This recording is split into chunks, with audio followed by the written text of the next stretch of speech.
Well, it's 7 o'clock, so we will call the meeting to order. This is the regular meeting of Council of the Municipality of Swan Valley West, held in Council Chambers at 216 Main Street, Swan River, Manitoba, this 22nd day of July, 2025 at 7 p.m. Present this evening, myself, Reeve, Gade, Councillors Burick, Zbirun, Neely, Kushniryk, McGregor, and Blosha. CAO Kristi Ronnquist is with us. Our videographer Jeremy Bergen is with us. And we have several guests tonight, both in the gallery and electronically. We do have a public hearing scheduled for tonight. That's scheduled for 7:15, so we'll go on with the regular meeting for a bit, and then we will come back to it when we get to 7:15. Move number 3, be it resolved, the agenda for the regular meeting of Council held this 22nd day of July 2025 shall be adopted as presented. Is there a mover? Councillor Burick and Councillor McGregor. Are there any changes or additions to the agenda anyone wishes to propose tonight? Hearing nothing, we'll call the question. Those in favour? That's carried. Into number 4, be it resolved that the minutes of the regular council meeting held June 24th, 2025, and minutes of July 8th, 2025 be adopted as presented. Does someone care to move it? Just Councillor Neely, and I see Councillor Zbirun as well. Both sets of minutes are attached, the June 24th and the July 8th. Has everybody had a chance to review those? Does anyone need more time? Give us a moment.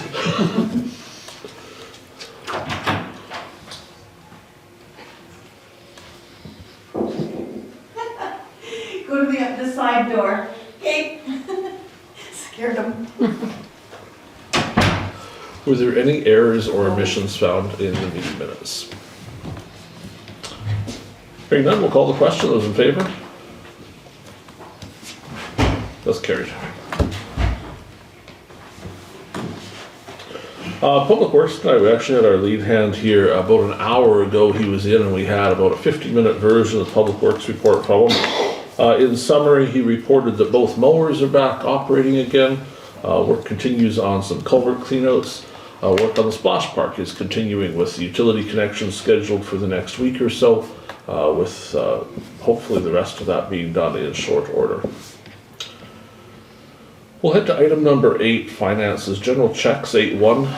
Be it resolved that the Council of the Municipality of Swan Valley West hereby approves the following payments. General Cheques number 20640 to 20677, the amount of $119,000.96. Someone care to move the resolution? Councillor Blosha. I also see Councillor Kushniryk. We have a copy of the checks and the invoices tonight. Who has questions? This one, we're all done paying for gravel now? I didn't double check that. It should be close. I kind of think the answer is yes, but don't quote me on the yes yet. Okay. But I think we are. How come we're so far behind in the animal control for May? It's only May going The through. rural one, right? Yeah. Yeah, I just wondered because that was a May payment and For just. May? It says Yeah, May. it in says here. May. I Yeah. know We're only paying May. I kind of think that is 206.60. May. I don't think it's May, that's in my area. Yeah, I Okay, think that's June. because usually we aren't that far behind. You'll notice the check number 20672, TNC trenching. That relates to the curb stop in Benito that they were out and fixed on that 2-part issue. That's $5,400. And then the second one that we did ourselves, obviously we didn't pay them anything, so that's roughly what we saved by doing the second one ourselves. There is hydrovac charges to Valley Water a little further down the page. So it's $1,400 of hydrovac we used. It would have been less, we were a little slow doing it, but we'll get faster. But still, it's from $5,500 to $1,400, which isn't bad. Any other questions on checks tonight? Councillor Burick. Oh yeah, just one I came across, I'm trying to find the number though, I can't find it again now. Calcium crystals, these were around $1,300. Is that for calcium sites? I'm trying to find the check, or not the check, but.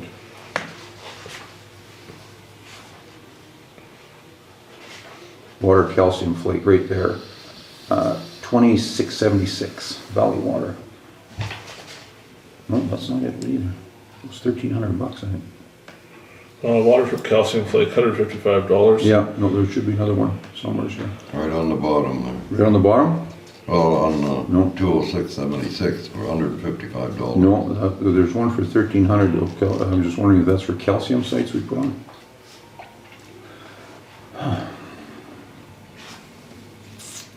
Just give me a second. There's sodium hypochlorite, if that's what you We mean. bought a pallet. Right there, Yes, we check. bought a pallet of calcium from Cal Tire, that check? Yeah, 1391. Yep, that's a pallet of calcium. So what is that used for? Is that for calcium sites that we put on, or what did? That's the flake. Remember how you forced us to go do flake at Pioneer? Okay, That's but- the flake. I know, but how many sites did you do for 1,300? Is that one site or more? That's a whole pallet. Whole pallet? We use the whole So pallet on that's that? 40 bags. We use usually 5 or 6 bags at Pioneer. Could be Okay. sitting in inventory. Okay, Yeah. be sitting in inventory, whatever's not What we used. used Okay. on Pioneer this spring was last year's Right. inventory yet. So we depleted it on the couple little touch-ups we had. Okay. So then we've refilled to have a pallet Okay, again. no, that's, I just was curious. No, that's good. Okay. Anything else on checks tonight? 20651.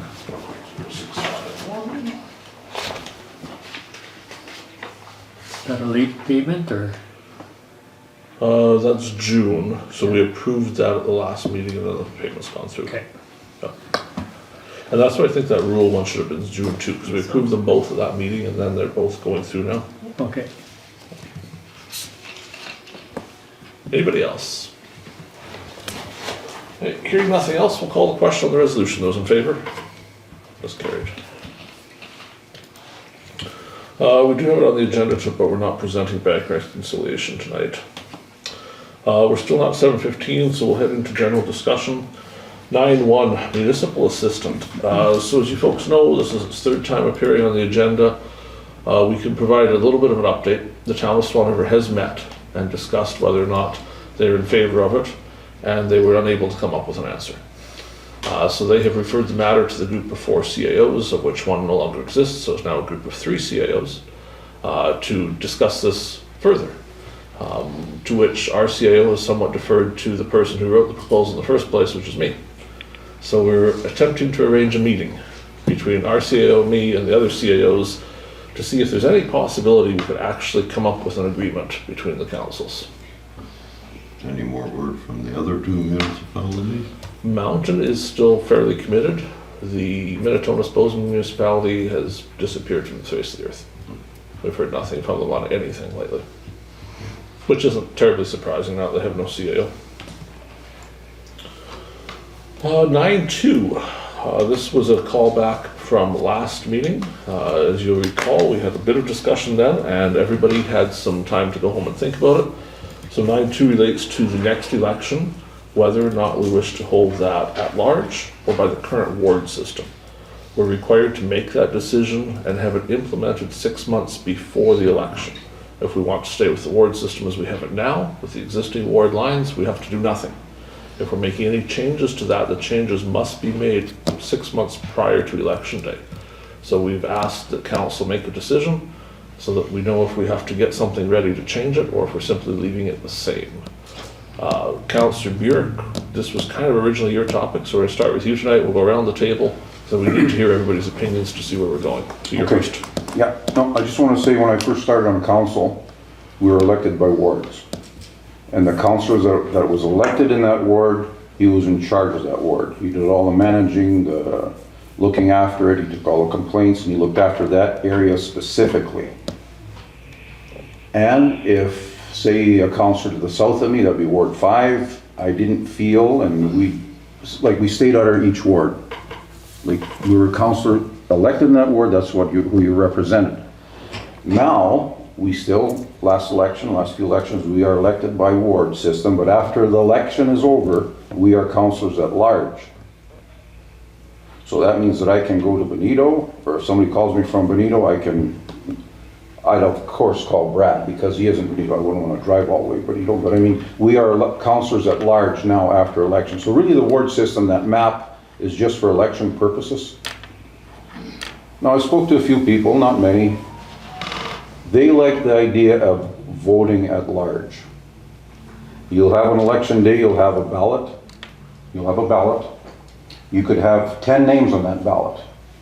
And you have the choice of voting for the 6 best people to represent you. You can vote for 4. If you only vote 4, you can vote for 2.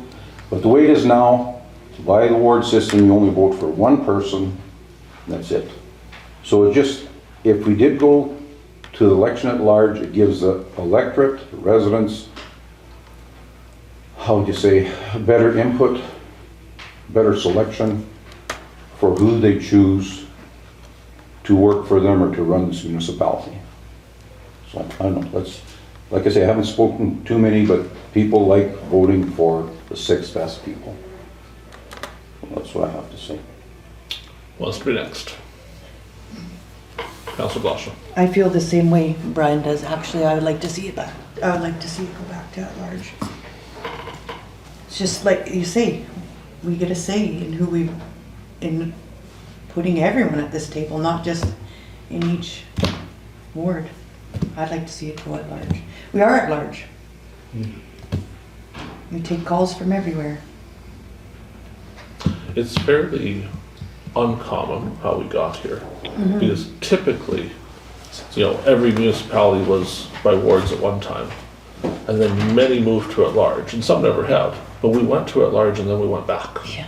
Which is, very rare for someone to go back to the wards after they've been at large, but it's doable. It's just a question that needs to be faced. Councillor Zbirun, what do you think? Oh, I mean, if somebody's gonna run, if it's gonna be a ward system, if somebody's running, they're running. I mean, there could be 3 people running in 1 ward, so you're gonna get the people anyway, so. It's 6 of one, half a dozen of the others, so. The large is good and then ward is good to me, so. Yeah. So if you had to get off the fence, which way would you go? Which way would it go? Depends on which side the pizza was on. The ward system is, would you get more people running? I don't know. Guess the The concerns that we've heard over the years, there's lots of arguments on both sides. The main concern with at large is what if you have a bunch of people elected from the same area? Although, at this particular moment, right? So that's still on you too. The 4 of us really live within a few miles of each other. Yeah, compared to the rest. So even at the ward system, that can still happen.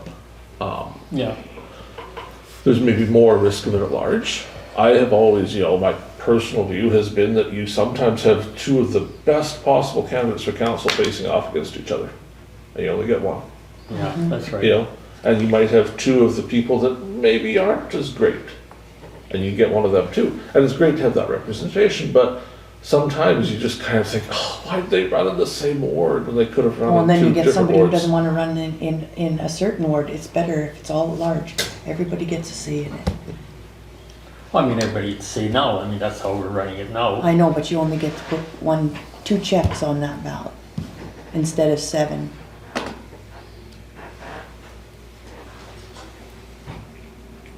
Councillor Neely. Well, I'm gonna go back to the old days what Brian was talking about. At that time, and you failed to mention that we all had our own individual budgets at that time. We did not have a lead hand / foreman really at the time.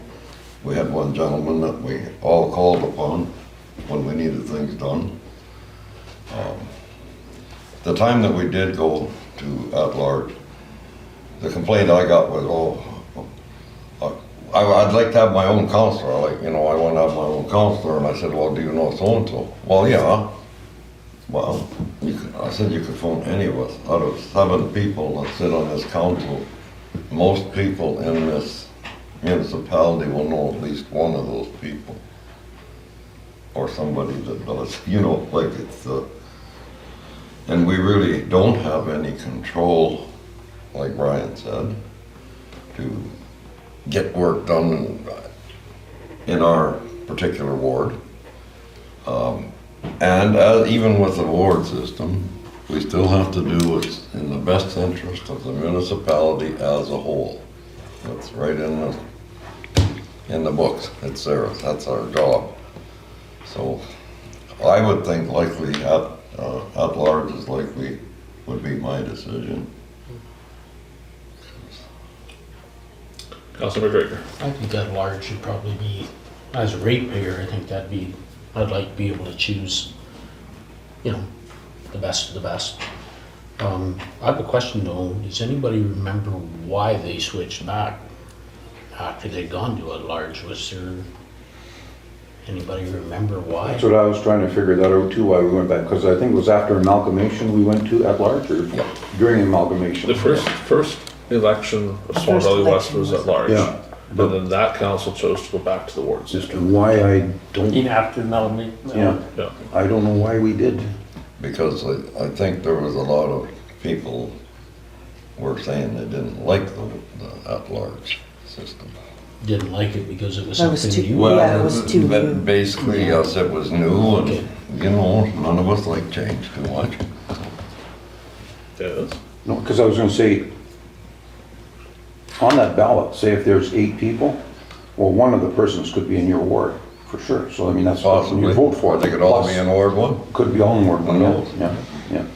But, like I say, it's just you have the choice, the opportunity to vote for the 6 best people that you want. To me, there's really no purpose of the ward anymore. No, Because your counselor, he's just a middleman to get things done regardless.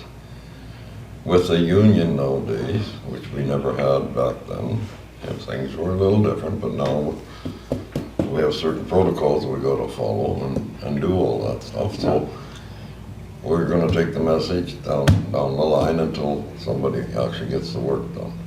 Not like the old days where I could call Ed Hay and before supper he had the job done. yeah, Okay, it's not like that anymore.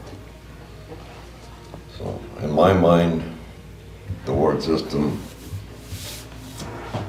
is updated anymore, you know, the way the system is. And when the ward system, everybody had their own spending, right? Yeah. They had a Right, budget, yeah, everybody had a budget. budget. And that budget was dictated by the amount of gravel road you have. Yeah. It had nothing to do with the population of the tax base in that ward or anything else. So really, it was not fair no. to some of the population in the municipality.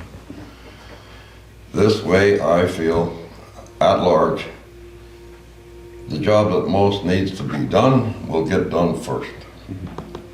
Okay, that's my opinion. Councillor Kushniryk. Kind of the odd man out, I think. Initially, I leaned towards at large, like when we first got to council and stuff, but as time passes on, I'm still not sure. I kind of fall, I think, onto the ward side of the fence right now. Like Brian says, he doesn't know anything about the south, right? So when you're voting and you're voting from the south, he might be the best man. I don't know nothing about him either, right? So you're kind of blind voting on any candidates that are getting pretty far away from you. It forces each area to maybe get a little more involved, I think, a little bit when it comes time to run. But yeah, if you end up with everybody from one end, however it may be, by popularity, by skill, by knowledge, whatever it happens to be, what if nobody from, say it's all Ward 1 and they could care less about Ward 6? They shouldn't do That that shouldn't do because that, it's a because you took an- responsibility yeah, to you look took after an the oath. whole municipality. Shouldn't, But but there's a lot of things in life that people shouldn't do, but they do. if they don't do that, they're gonna hear it from the Yeah, population. we're gonna hear it. Yeah. They're gonna hear it. But The town of Swan River is at large, right? I mean, it's just, But you're all concentrated, right? Because we're such a big area. yeah, If we weren't so we big, just got a big I would be more geographic- towards the at-large. But there's footprint. such a spread. Okay, so what if you did half and half? What if you did 3 one way and 3 the other? 3 north, 3 south, 2 wards with 3 each? Would that make any difference to people? I doubt it.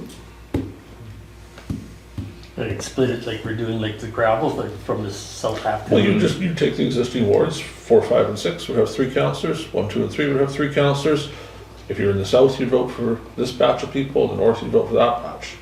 Like, the ward, we don't have to have 6 wards. We have to have 6 councillors. Right. We have 1 ward with 6 councillors, or 2 wards with 3 each, or 3 wards of 2, like, there's all sorts of options, right? We have to elect 6 people for the council. That would be like, more like Brad said, it would keep people from the south in the south, right? And Yeah, the north, in the north, so that they. Yeah, like people in Ward 1 never drive your roads, they don't know what's neglected. 6 never comes into our roads that much, they don't know it's just too big. If we were half the size, yeah, I could see totally at large or. But we don't go driving around checking roads and stuff anymore like we used to either, because we have a foreman slash lead hand that does that job. So we don't even have to do that anymore. You can do that with your phone nowadays. That's what I'm saying. Things are just not the way they used to be, you know. It's just that council as a whole, when we sit together, we can, as a whole, we decide issues in Benito. And also, as a whole, we decide issues in the north end too. We're doing So that how now, many Brian. Yeah, I know, that's what I'm saying, like, we don't wanna split. How many times at a meeting when it's something Benito, have you looked at me and said, well, I don't know, what do you think? Because it's your area. Well, yeah, So what if everybody was from Ward 4, 5, and 6 and nobody even cared to drive out there? Now the oath I said, and I know it says you shouldn't, but in the real world, Brad, you're gonna run again there, you're from there. The strangest to me, the complaining I heard about at large was from the north. Worried that it would be Benito people. Because Benito is such a concentrated amount of people in such a small area, that if you know everybody in Benito, you can get 300 votes. Whereas to know 300 people in any of the other wards, you have to really work at that. And it was the north that was really concerned that everybody from Benito would get elected. But then if you ask people in Benito, they were quite concerned everybody from around Swan River would get elected. You know, they each had their own fear of, well, what if it's all people from there and nobody from here? We all take an So oath. what do you think, we all the take- ward system is better, or? I don't know that it is. I have, you know, personally, I don't particularly like the ward system. But Keeping it honest. at the same time, we need to make it so everybody feels involved in the municipality. Because we can't end up with a municipality where half the people say, well, I have absolutely no representation on that council, and I'm left out for 4 years. I don't know if the ward system's accomplishing that, but ultimately we need to make sure that every person that lives here feels that they have representation here that looks after their best interests. And I don't know how we do that best, because the ward system, you know, isn't perfect. You don't have to live in the ward you're in. Yeah. Anybody can run in any ward. You know, we have a couple examples of that on council where people have flipped around different wards. So really, it doesn't force you to live in that area anyway. You shouldn't really run in your ward anyway, that's favoring your ward. You should actually try a different ward and learn something. Just get your road graded last. Exactly. And you're okay. So what I think I saw was about 5 people saying they wanted to further explore at large. That's the general consensus. So we will ask staff to prepare some information for us on what that would mean and what we would have to do. We'll bring that back again in 2 weeks' time. And we'll have further discussion. We'll be getting closer to actually doing it, if that's the path we wish to go down, but no decisions finally yet. We'll start the process and get things ready, and then certainly you have some more time to go and talk to folks too and see what everybody We thinks. have a couple of months like we did. You know, I would think best case scenario, it would be 2 meetings from now, we'd have first reading of the bylaw to make the changes. So it'd be 6 weeks from now before the decision was final.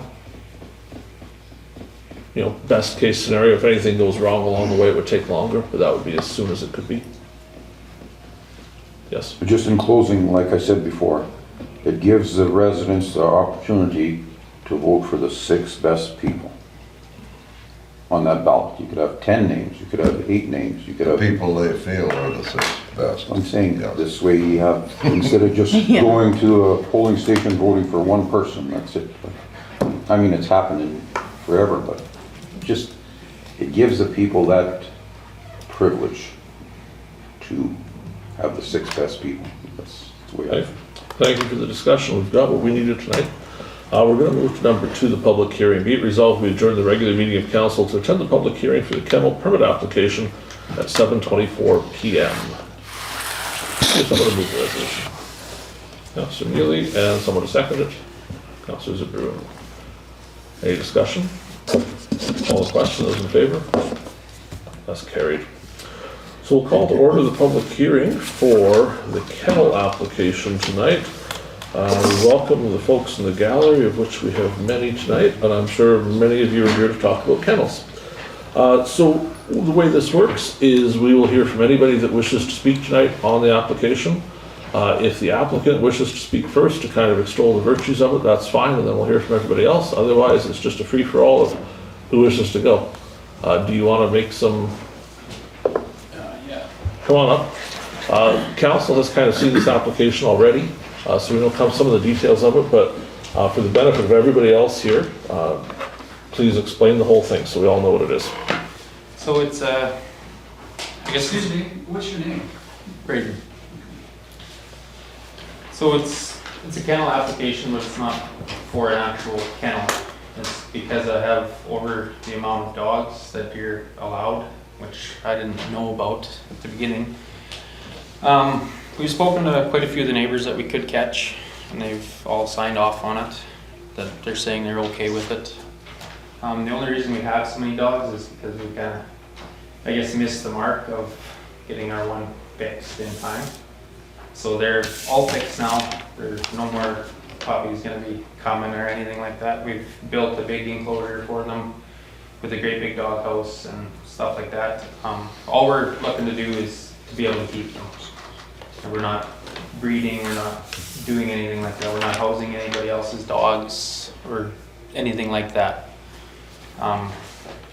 So all we're looking to do is keep our own animals. That's all we're trying to do. Yep, that's. Okay. Anything else you want to add?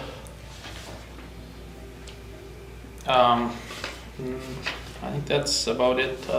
There hasn't been any more issues or anything like that since the first time we talked to you guys, and we're kind of always looking to improve things. So, And tell them how many you have right now. we actually have 7, and the limit is 3. So over, I guess, the years, I guess that'll obviously decline, and we'll get back to a normal amount, but.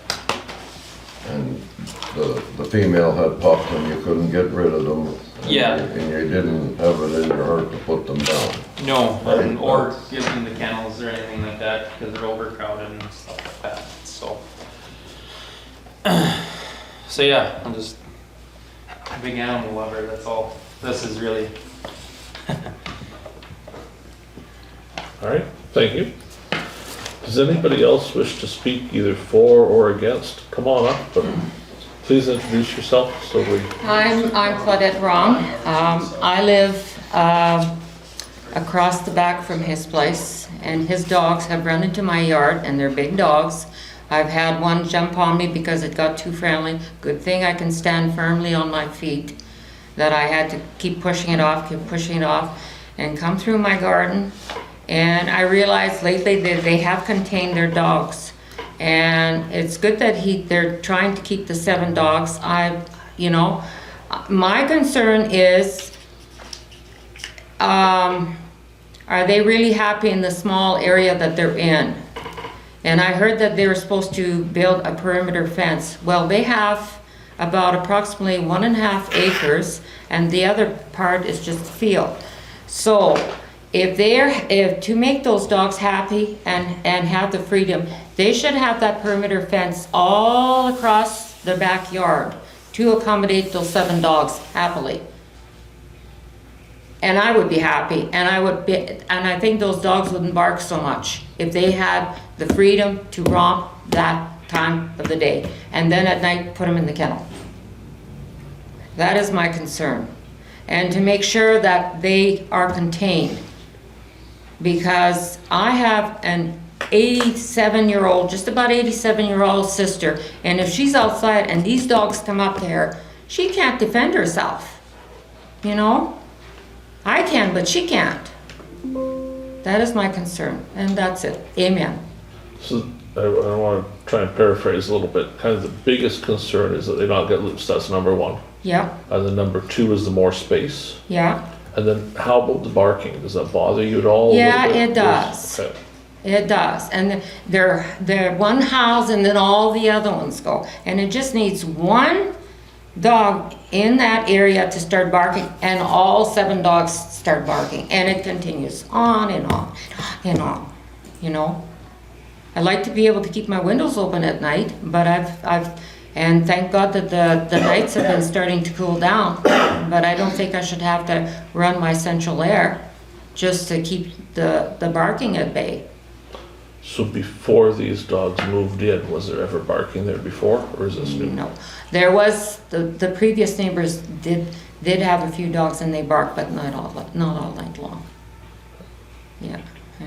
And my sister lives in the bedroom closest to their acreage. Mine is at the other end of the trailer, so she'd be bothered more than me.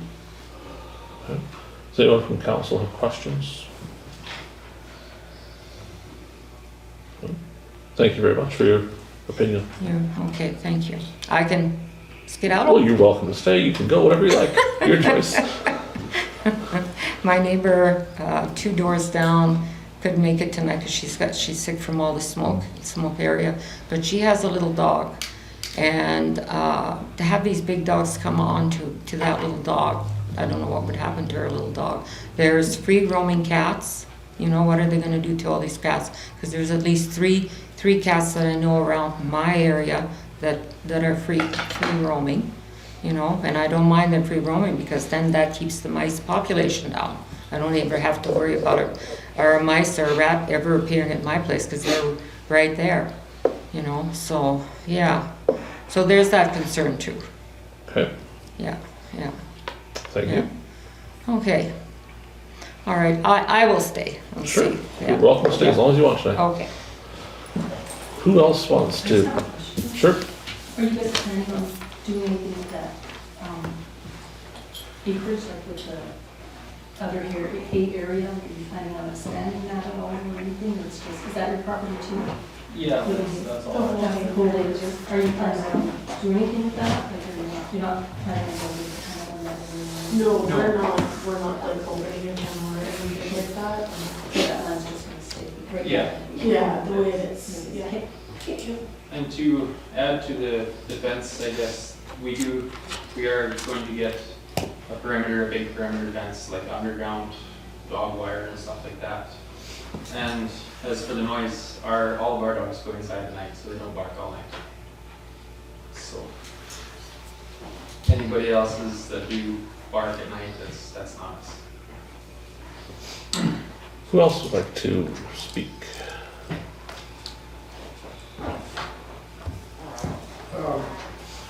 Al Hambley, I live on 206, so just down from you guys. I don't borrow your property, but I'm just down from you guys in the riverside. And I guess after listening to your presentation, I appreciate that, and I appreciate the letter we got notifying us of the meeting and an opportunity to speak. You know, we have a dog, and we've kenneled our dogs on occasion. And first one was around the dog, I think it was called the dog run, and it was north of town, and then they closed. So then we took it in around Dauphin, and but there was a closer one, Lisa's Kennel, out towards Kenville, Durban area. And these kennels, they have two things in common. Is whenever we show up with our dogs, it's noisy. Now that's, to be fair, that's during the day. We show up during the day. The second thing they have in common is they're in the middle of nowhere. You know, I can just on Google Maps, you know, do a 1 kilometer circle around each of those properties, and it may impact 3, maybe 4 residents. But here, in town here, I can draw a circle half that size. And, you know, we're talking impacting in the 10s, 20s, 30s. But I am sympathetic to their situation. And, you know, I like to hear that they're not opening the kennel per se, because then I would be concerned for those reasons. But I get, and my understanding is that the kennel would be, the kennel license, if you call it that, it's renewed every year. And if someone were to purchase the property, is that license like transferable, or would that be, No. that is just for Council's had family? some discussion already, and we've talked about imposing conditions on it. And some of the conditions would be 7 dogs and a decreasing number. And they're not old dogs. Like, it's not gonna be next week there's going to be 6. It's gonna be years from now. They'll become 6 and then 5 and then 4. But we only have 2 processes.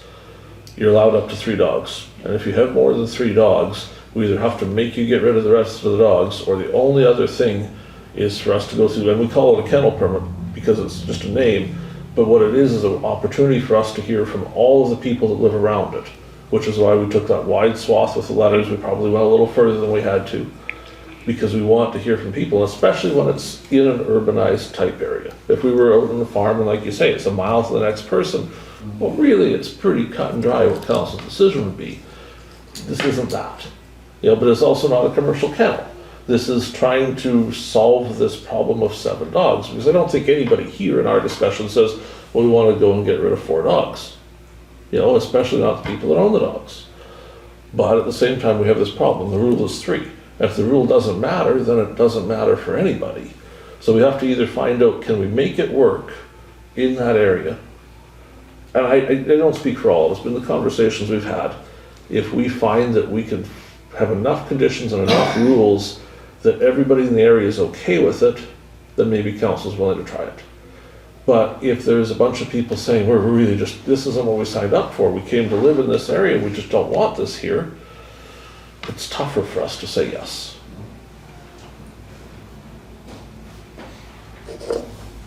But, you know, you hit the nail on the head. So if we tell them you can only have 3 dogs, what happens? What goes on with the other 4, right? And it's a really tough spot to be in. Yeah, my name's Ron McHenry. I just live south of there, Field, next to Indian Alley. I understand your plight. I love animals. My wife and I work for the Animal Protection League. We're trying to get a thing set up there with them. But the noise, yeah, and it's not just your dog. I know that. And the last thing I want to see is loose full of 4 dogs. Really. It's just, you put us in a predicament, you know, as neighbors, the first time I meet you, and then we were like this. Yeah. It's sort of, you know, I agree with you building a fence in that to, you know, contain it, because I sure heck didn't want to see you lose your 4 dogs. If I was in your place right now, I'd be pretty sad about it. I don't know what everybody is going to do down the road about it, but I just hope it turns out that we can all still be neighborly and don't hear as much barking, not so much from you, but there's a lot of dogs around there that bark, and they're at night, and there's certain people let their dogs out at night, loose, and run around. In fact, there's a dog now that's been through our yard a couple times there almost every day, and we have new neighbors. In fact, Kelly Gray next to us there said, whose dog is that? Because he's been coming around. It's very friendly, but still, the people let their dogs out at night. I don't know if a lot of people realize that, but they do. And coyotes, there's a lot of coyotes. In fact, last night they were howling by your place. And to be honest with you, I didn't hear your dogs. Yeah. So that's, I don't know what to say. I just sort of don't want to be in this position. We never wanted to put anyone in this situation either, so. I guess I just wait and see for the big picture, I guess. But I guess that's all I have to say. Anybody else want to share thoughts? The 7 dogs you have, when we talked to, when we had him in here a couple weeks ago, because council's not predisposed to say yes to this because of the location. And so we said, let's have a conversation first and talk about what we could do for options, what could we do for restrictions, because we too had the same questions about commercial kennel and what are we going to see, right? Is this going to turn into 10 dogs, 20 dogs? And so we had the conversation. I think the conversation was summed up in that you got really attached to the extra 4 dogs, right? And so it's, you know, it's not so simple as me thinking, oh, we can put up a poster and find a home for 4 dogs, because it's not, right? they're not puppies giving away anymore, they've become family members over time. And so I just don't want to paint that picture to anyone when we talk about, you know, if we do this, it would be a limit of 7 or it would be a decreasing limit. So when it came down to 6, it could never go back to 7. It had to get reduced down to 3. But I don't want to paint that picture artificially that, you know, that's soon. Because it wouldn't be soon. It's not a matter of trying to rehome those dogs right now. If we give permission, we're giving permission to keep the 7 until they pass on fairly naturally. Which, they're not old dogs, right? So it's not going to be next year. Dogs, I am surprised, is probably the hardest issue we deal with here. Of all the things that go on in Swan Valley West, dogs are the hardest thing we ever deal with, for whatever's going on with them. Because they get the most emotions from people and they get the most of everything. It's never an easy solution. We've had this problem in Kenville. If any of you followed the Kenville saga, I never would believe the #1 issue for this council would be dogs in Kenville, but it has been. Just because of how people get about their dogs. They're so attached to them, right? And when you try to enforce rules on dogs, nobody's ever happy at the end of the day. Does anybody from council wish to say anything, question anybody, anything that could help you make your decision more tonight, that we could get more information from anybody? Just sort of barge in, but is anyone, Claudette borders that property? Have you heard from others that border the property? Is that part of your petition as well? Yeah, you could actually have a look at his list if you like. They're good with it? I'm just saying his neighbors that they went to, you can have a look at that if you. Are you guys deciding tonight? Probably if not tonight, 2 weeks from now. The goal is to decide it tonight, but sometimes council can't make up their mind that quick. Yeah.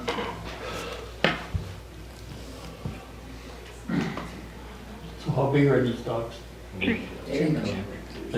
Just basically, It's probably the oldest Big, one is, yeah. like, there's 2 big, long-haired German Shepherds.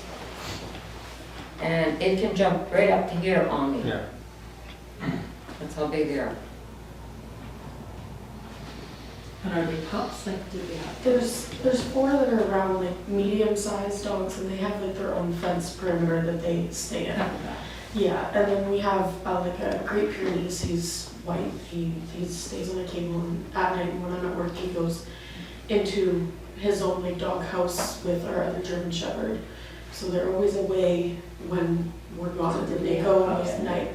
Our Great Pyrenees and German Shepherd did. We had just missed the mark. He had an appointment to get fixed, and you know, dogs do what dogs do. They just happened to do it before we were able to get him fixed. So and then we tried to find them homes, and no one was coming. So.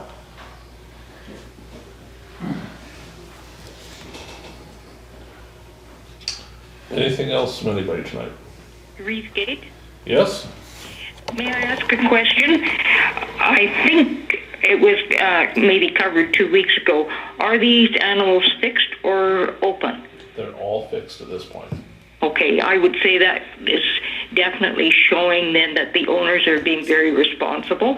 Also, the age of the dogs. One is 4, the other was 3, one is 2, and then the 4 are a year old. So 4, 3, 2, and 4 of them are 1-year-old. Okay, so basically, your German Shepherds are usually only running to 8-year-olds, and these people have taken the time and expense of making sure that it's not going to be an ongoing problem of puppy mill. They're just simply looking after the dogs and putting up adequate kenneling facilities to keep them away from other people's places, which was not what was happening in Kenville. Thank you for that. That's Meredith, by the way, she's on the phone tonight. Meredith Salama. All right, anything else from anybody? Going once, going twice. So what we're going to do is adjourn the public hearing, because the public hearing lets us hear from everybody. We're going back to the regular meeting. We probably will discuss this much later on tonight. I have no idea if we're making a decision tonight or not. Just my crystal ball, from how I know these people, if it's a yes, the decision might be made tonight. If they're not leaning towards yes, we probably aren't making a no decision tonight. We would be coming back to you and we would be having some more discussions about what could possibly be done. If we can't say yes, is there anything else we could do to try to make it better so we could get to a yes? Because I think everybody here is as cognizant as everybody else. We don't want to rip your babies away from you. Councillor Neely? Could I ask you folks one more question? You said at night they're put inside, Yeah, and so they're not barking at nighttime. so our three biggest ones, they come in the house with us, and the 4 pups, they have their own dog Okay. rules that they go I in. thought you said that, but I wasn't quite sure. Thanks. If I could just add, I'm not speaking on anyone's behalf. I mean, we're here together. And we came to hear what the situation was and express some concern, but don't take that as we're in opposition. Yeah, that's, hopefully there's a solution, reasonable solution can be found. Councillor Blosha? I just want to ask everybody out there a question, because I don't want to make this decision without, you said you're not opposed to it, but like, so the conditions are they're contained, there's no excessive barking, they're all spayed. Like, are you good with that? Or Containment is a big thing. containment is a huge thing. You're right, Noah, like we've got dogs running. Containment is a huge thing. I know that. It's but- not, That's we've been a never big seen, thing for us, you know, yeah. we've never seen your dogs. I Yeah. don't think they're your dogs running around. I'm not sure whose they are, but we know there are dogs on Okay. vacation that are loose, and that's just the nature of the beast, right? Mhm. Yeah, we've seen even a few coming through ours, Yes, so. there's just, Well, that's just the way it is, but. The thing is, the more of them you have in a group, Exactly. the more they run. Yes. We have a dog, we have one dog. She doesn't even go out onto the road. She's just been trained that way, but she also doesn't let anything into the yard. But she's one. And I live right beside a kennel at Durban, so they bark all day. I got used to it. They don't bark at night because she puts them inside. Yeah. So the barking thing, dogs bark. The more there are, the more they bark. Yeah. These ones don't know each other because they're all brought there. They're on vacation, I say. They're on vacation, so they're barking to each other. These ones know each other, so they shouldn't be barking as much. But Well, they bark when someone comes in the yard. yeah, that too. Or drives by. Drives by. Yeah. They're not the only ones. so- So kind of what you're saying is like, if they can keep the containment, they can keep to the rules, everybody is okay with that, or no? That's what I want to I know. agree with Wendy and Al. We Yeah. actually talked to Wendy and Al a little bit, or Al anyways. Because there has to be a set of rules for this, so. And like they say, no more, like, no more can be coming. Definitely, absolutely. Well, and I like, it's not zoned, it's zoned specifically for them, no one else. No one else, no, it's not like, But I yeah. think something. I know, but where do something you needs to be draw talked the about. line is another thing. Your term of day and night, because in the summertime, we're daylight till 10 o'clock. Yeah. And I don't think barking dogs at 10 o'clock No. is reasonable at all. So there's, that's something else for, in terms But of. I hear a whole bunch of Conditions. barking till about sometimes 1 or 2 o'clock in the morning. Ours go to bed at 10:30. I was gonna say, there's other dogs that are barking in there. We hear dogs barking at 2:30 in the morning when our dogs are laying beside us quiet, so. Because there's a couple other dogs in the area that are out all night. All night long, there's some So we- across the street Yeah. from us, like down Yeah. the river. We've had several complaints in the area in the Yeah, last few months, and so enforcement has been out. Actual animal control's been out a couple times. One day I got to go because animal control was busy, so I went wandering through people's yards for a while chasing dogs. It was a great day. And of all of those calls, there's one time it was their dog. It was actually the time I was there. Animal control has never found their dog out. There's been several dogs loose. yes. There's been several issues. That's ongoing, but there's been one time that it was actually their dog. And there was kind of an explanation of what happened that day. Yeah, and I mean, we know it happens, ours has Yeah. gotten off, unfortunately, at the same time. Or not, so, I mean, it does happen. but you don't want a pack running around. No, you definitely don't. You know, which normally we don't see. Right, there's usually one or two sometimes, but, yeah.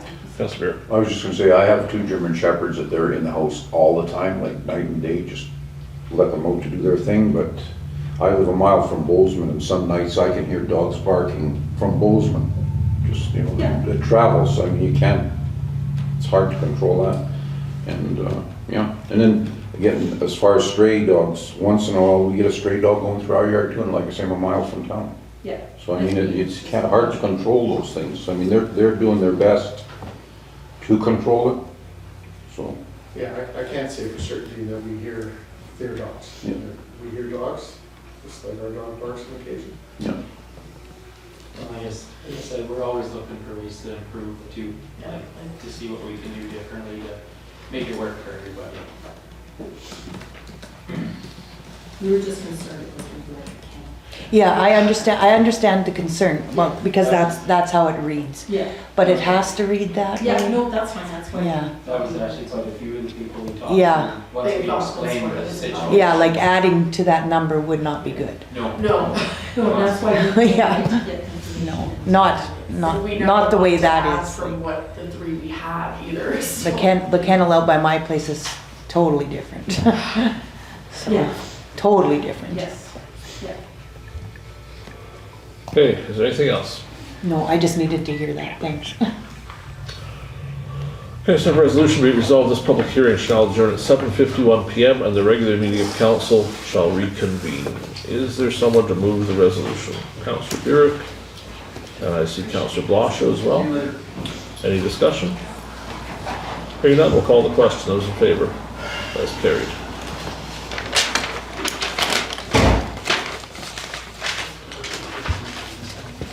Let's go back to, we're at 9.2, we did 9.2, we're at 9.3, gravel crushing. That, I'll go over. So we gave this a little bit of a talk earlier on, but we need some official direction from council on this. So this year we've received 2 quotes for gravel crushing. One is from Mr. Campbell and one is from Cook Brothers.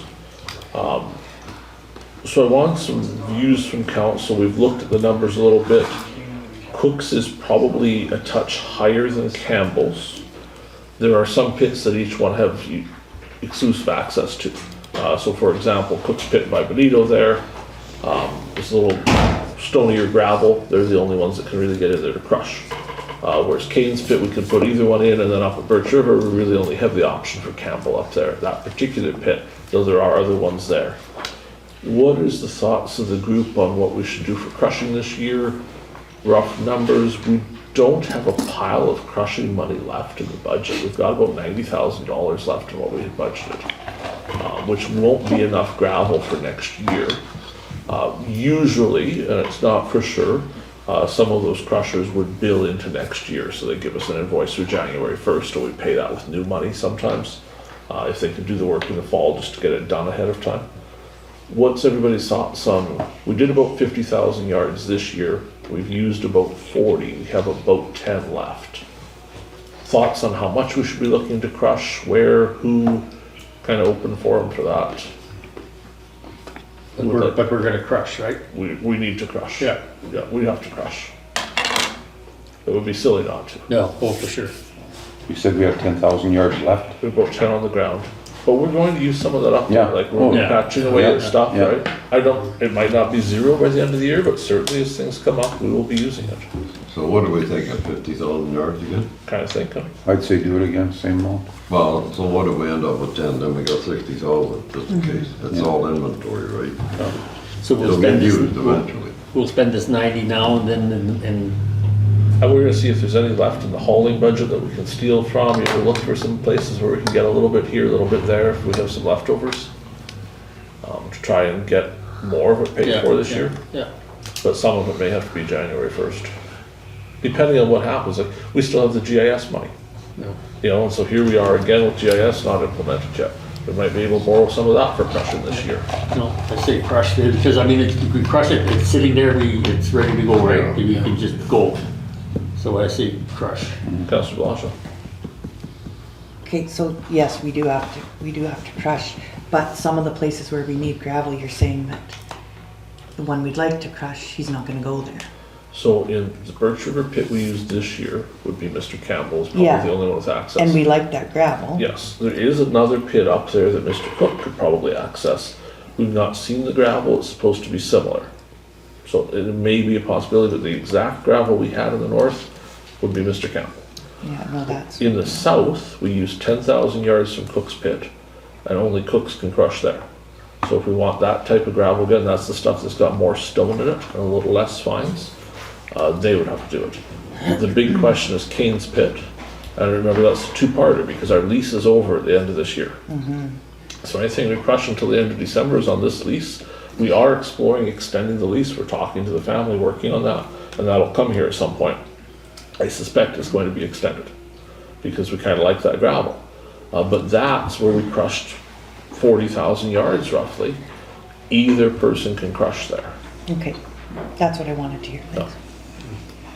So we want 40,000. So that would be our priority then, is Kane's pit then, or? Well, certainly there's some stuff there because we were crushing during the winter. They missed 4 or 5 feet at the bottom that was so wet they couldn't run it through the crusher, and that has to be cleaned out before fall. So if we get in there crushing, we can clean that out and put it in the crush pile pretty easily.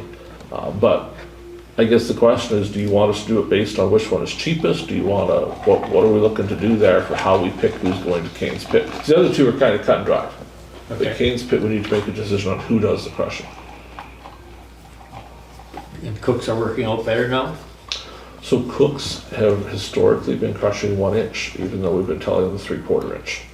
And they said, oh, we had no idea. We thought we were supposed to be doing 1 inch. So when we said, no, it's supposed to be 3/4 inch, they said, well, the price will be higher. So the price came back a little over $8. Whereas Mr. Campbell's cheaper.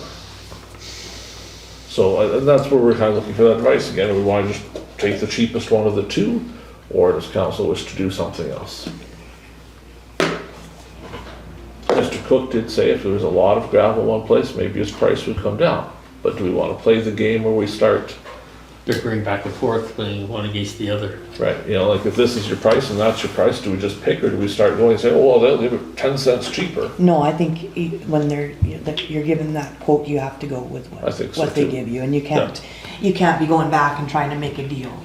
So this is you say 1,650 and 1,800. And I thought I had the Campbell quote here, and I don't. I think it was 650, but we'll check it. Yeah, I'm sure it was a little bit it has to cheaper. be checked. So But just in general, if you're saying for sure it's the cheapest, it's pretty easy once we find the quote here to say, well, this is the cheaper one. well, it almost has to be with our budgets. Yeah. Okay. And we know they do a good job. Well, there's no question. And it's not like we're leaving cooks out in the cold. I mean, they're still gonna crush and they're still gonna haul. So I mean, it's not like we're not giving them some business, right? How much are we gonna do at Birch River? We did 10 last year. We had hoped to have 20, but we didn't have time. We used up to 10 very quickly in that north section. If we'd had 20 there, we would have saved some hauling time. Because 20 would bring us down to where we're meeting from Benito to be the same distance. 10 didn't. We had to go further with Benito and less with north. Derek said that's very nice gravel. So if we do 20 and 30, We should do 20 up there. Yeah. Would be do ideal. 20 and 30 this week because we're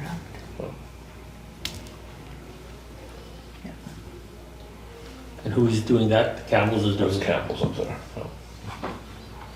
Well, if we did 20 there and 30 there, that's not quite half and half, but relatively, It was more than we had up there, so Well, double what we had this year. yeah, relatively split, you know, Yeah. 60/40, I mean, Well, and hopefully you don't need Okay, as so much the- now that we're catching up. we've got the Cook one drug up here from our last meeting. well, So it's $6.25 a yard plus the cost of gravel. Okay. So at the Kalinowski pit, which is where we got from Benito, it would be $9.50 a yard for 3/4 inch there. Okay, It would be $8.50 or Big Woody, which we don't want. $6.25 anywhere else, and we supply the pit run. So that means that Kane's pit would be $6.25 plus $2.23, $2.41. Well, they got the price for pit run there. It's two something. $8.50. Yeah, $8.50, a little more. Yeah, 8, 9. Yeah. And they say that they're willing to do out of Kalinowski pit for $8.90 a yard if they get at least 40,000 yards there.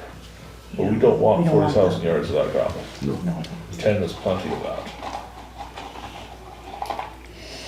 Okay, so how much, and do you have the other one? Let's see if I can find it here. It was, well, you have texted it to me. Oh, that's gotta be in here. Let's go back a little bit. Did he send it to you too, or did he just send it to me? This? No, the Campbell quote.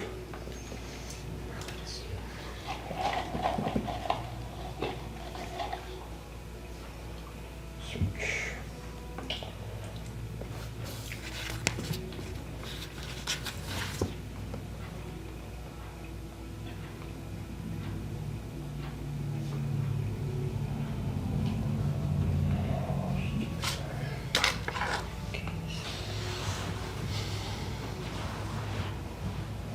Just both.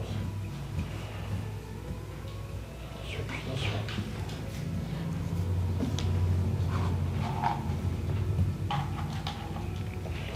So Barry Campbell is interested in crushing. He'd be $6.50 a yard in the pile. Plus the cost of that. It must be plus the cost of gravel. So it's actually, he's more. He's going 25 cents more if it's, because at Kane's we paid for the gravel separately. So it's $6.25 versus $6.50.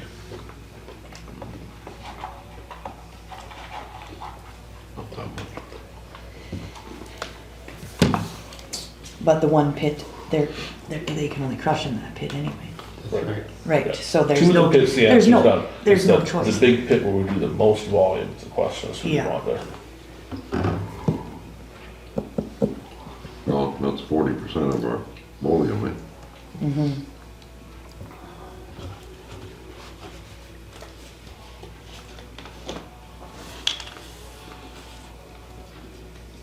Well, I just like to be fair with everybody, isn't my biggest thing. This is a tough one to split down the middle. Yeah, because you don't really want to send both crushers into the same pit. Well, no, and then they got one crusher there, or they got one up there, and then they gotta move it there to do 10,000 yards, they might not even do it, you know? Oh. So, I'm sure we already do 20 up there, and, you know, if we're doing 60 or 70, it'd be different, but 50, that's a 60-40 split here, I'm just thinking if Cook's got their crusher over there, that's already there, right, or close by. You think that the parties would be agreeable to that? Because that would be nice, split it. They're both just quoted, right? Yeah. We don't have any contractual obligations to No. either of them. And we went to the quotes because Mr. Campbell said he wouldn't respond to a tender. Mm-hmm. And so, you know, if we had tendered, we would only have the Cook price. Whereas we wanted access to that Birch River gravel, so we quoted instead to get both. The thing with Blue Guys crushing, Maybe we'll twice get a it done. chance everything's gonna get done on time. Right? Yeah, Plus it's being as fair as we can be with everybody at the same time. yeah. Hey, so what I'm hearing is we'll award lowest bidder like normal. We'll end up with Campbell in the north, Cooks in the south. Yeah, I think that'd be a great idea. That would be I hope that works out for both because it's I sure think nice that's to as see. fair as we can be. Okay, we will discuss with both of them and make sure we can book that, and that they have the time and all the other little details that need to go on. And we will make that happen. 9.4, Rail Safety Week. Are we interested in proclaiming Rail Safety Week? 'Cause I'm not reading this if the answer is no. We do it every year. You're a train man, so. We've done the same resolution for, this is. He's not used to the big trains, he's used to the mini He one. builds the tracks. All right, here we go. Whereas Rail Safety Week is to be held across Canada from December 15th to 21st, 2025, and whereas 261 railway crossings and trespassing incidents occurred in Canada in 2024, resulting in 68 avoidable fatalities and 58 avoidable serious injuries, And whereas educating and informing the public about rail safety, reminding the public that railway right-of-ways are private property, enhance public awareness of the dangers associated with high-weight and rail-grade crossings, ensuring pedestrians and motorists are looking and listening while near railways are obeying established traffic laws will reduce the number of avoidable fatalities and injuries caused by incidents involving trains and citizens. And whereas Operation Lifesaver is a public-private partnership whose aim is to work with the public, rail industry, governments, Indigenous communities, police services, media, and others to raise rail safety awareness. And whereas CN and Operation Lifesaver have requested Swan Valley West adopt this resolution in support of its ongoing efforts to raise awareness, save lives, and prevent injuries in our communities, including our municipality. Should there not be one more sentence? I think there is. Okay. It is hereby resolved to support National Rail Safety Week to be held from September 15th to 21, 2025. Moved by Councillor Blosha, seconded by Councillor Kushniryk. You got the You got name your wrong. left and your right. McGregor, it's McGregor. McGregor, sorry. McGregor. Aye. And you can send a letter about the, Yeah, we'll send Brush clearing with that, at the we'll same send the time. brush clearing at the same time. Yeah. All right, any discussion? Does anyone want to read again? no, Those in favor? That's carried. 9-5. Boy, we have a good amount of stuff tonight. Campground rules in Benito. So an issue has come up at Benito Campground where we have some residents instead of some visitors. At current, we do not have direction to administration on what is permissible use of the campground other than it's a campground. We need to establish some rules tonight. Does everyone understand the situation I'm talking about, Benito? Okay, so we have some folks that have moved in. Yes. So they do have a camper, but they have no intention of leaving. And they've been there for some time now.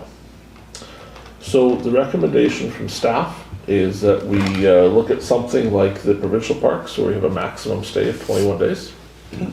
And then move people along. At council's will, that could be stronger or lesser. And we wish to note that we do now accept e-transfer for payments there. So people that come and use the electricity at night are encouraged to pay $10 a night and they can e-transfer the office. But the big part is this 21-day stay. We could do that. We could make more stringent rules.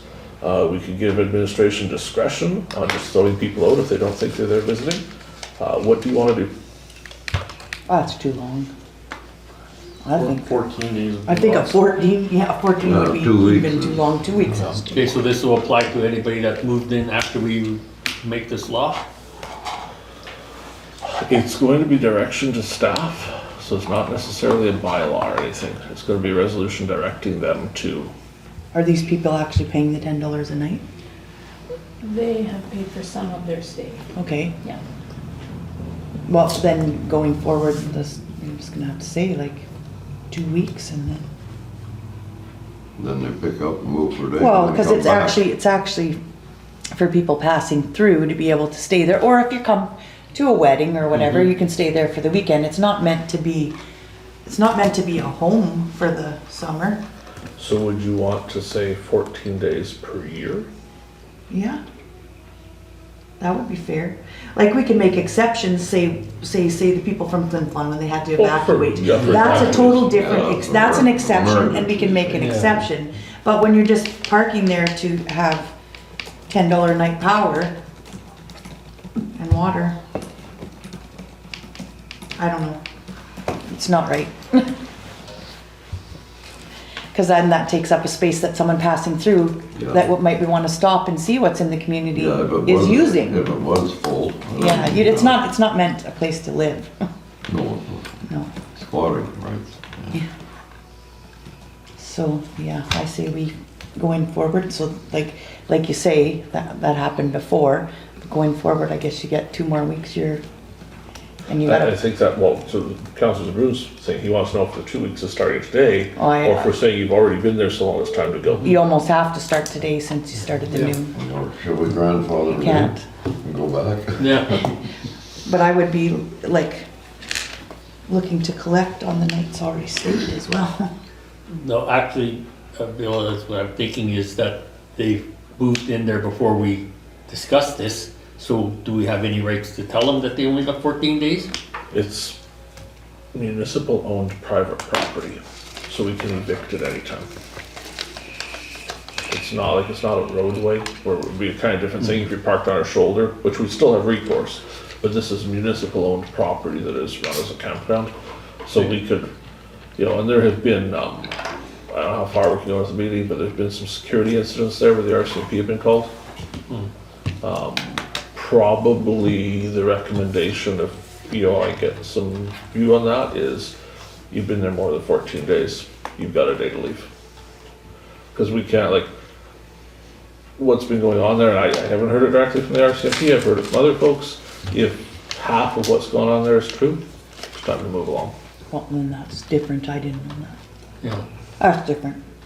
But it is, it's not a place to be. No, It's not long-term camping. It was never meant for that. It was No, it's not a lease. like there used to be a sign up the highway that said free camping. Oh, it used to be in Durban. Sorry? They're not from up north for refugees. No. No. We did have some of those. We had some there for a month. Yeah. And, no That's problem fine. at all. Because of. That's totally This is a bit different. There's been some weapons concerns there. Really? Yeah. Okay, so we're thinking 14 days.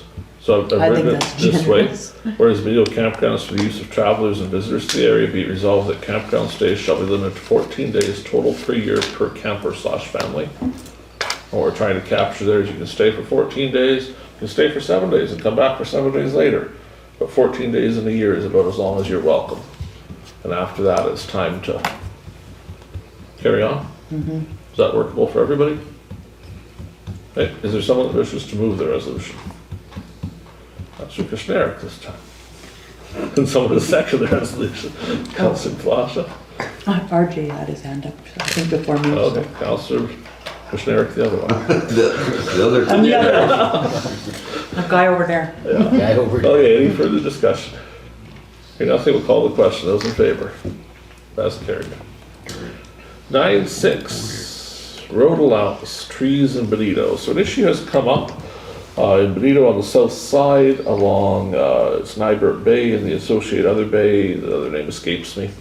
We have a 20-foot road allowance in there for a back lane. So we've had a complaint from an individual on one side of the road allowance about folks on the other side of the road allowance planting trees.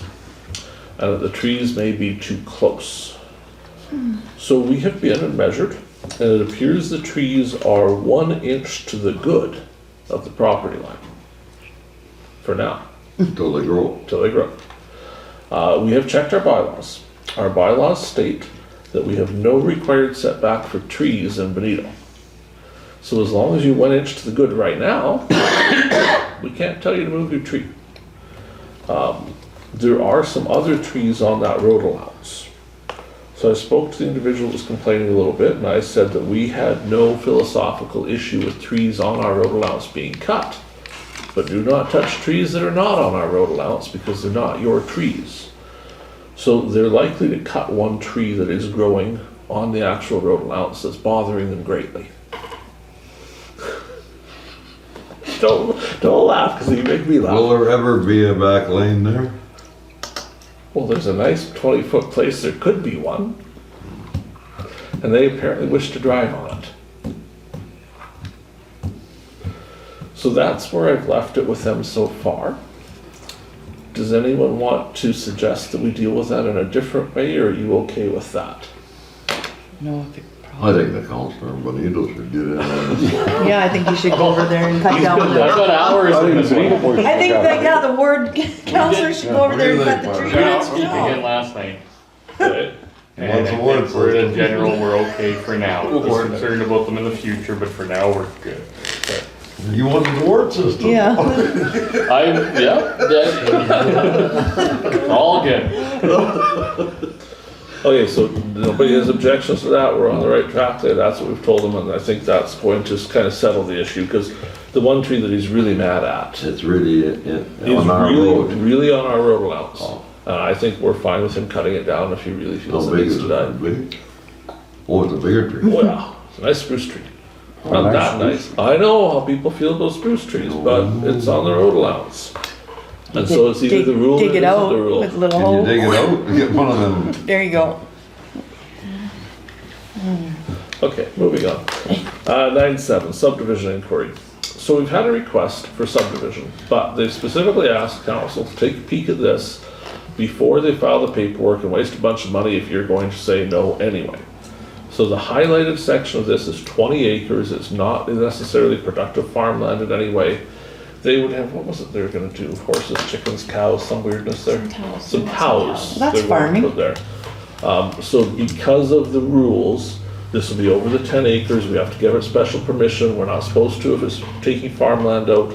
My take on this was we'd probably be fine with it, but we're just here to make sure nobody says absolutely not before we let them spend their money. Is there any farmable land there? No. But really, if you're putting cattle Out into in there, pasture, that's farming. farmable Still land. agriculture. That, so it's being used for what it's supposed to. Still And there's- agriculture. There Yeah. is current access to it because the access concern comes up. There's a road to it now. The road is right by the other one. I guess worst case, it might cost us a culvert at some point in an approach, but it looks like there probably is access without us doing anything else to that field that is there. And it looks like there's access to both of them from the map, Well, so they it's wanna probably fine. subdivide this piece off and fence it or what? They wanna subdivide the yard off. They wanna sell the yard. It's 7.33 acres. Where's that? I mean, It's on the next Oh, one.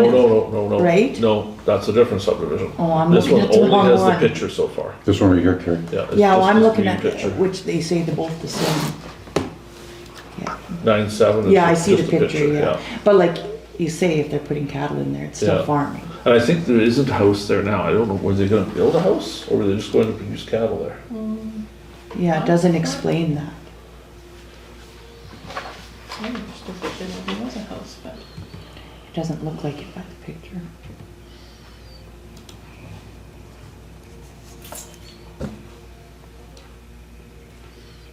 Just asking because it's so oversized, they wanna know if we're gonna have heartburn about it or not. But- It's $7,600 to prepare the application for us to approve it.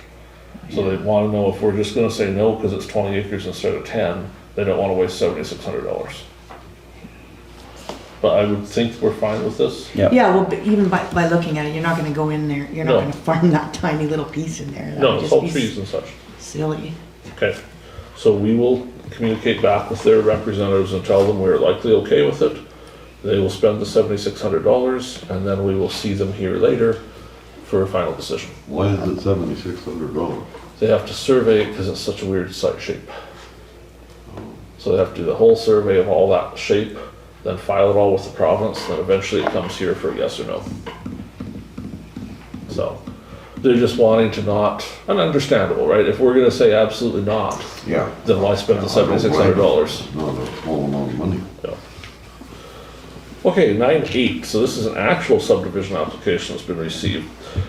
Whereas the owner of the northwest quarter of 253529 West has made application to subdivide 7.33 acre parcel that includes the existing yard site. The owner will be selling the yard site and keeping the residual agricultural land. It requires approval from the Municipality of Swan Valley West as per community planning.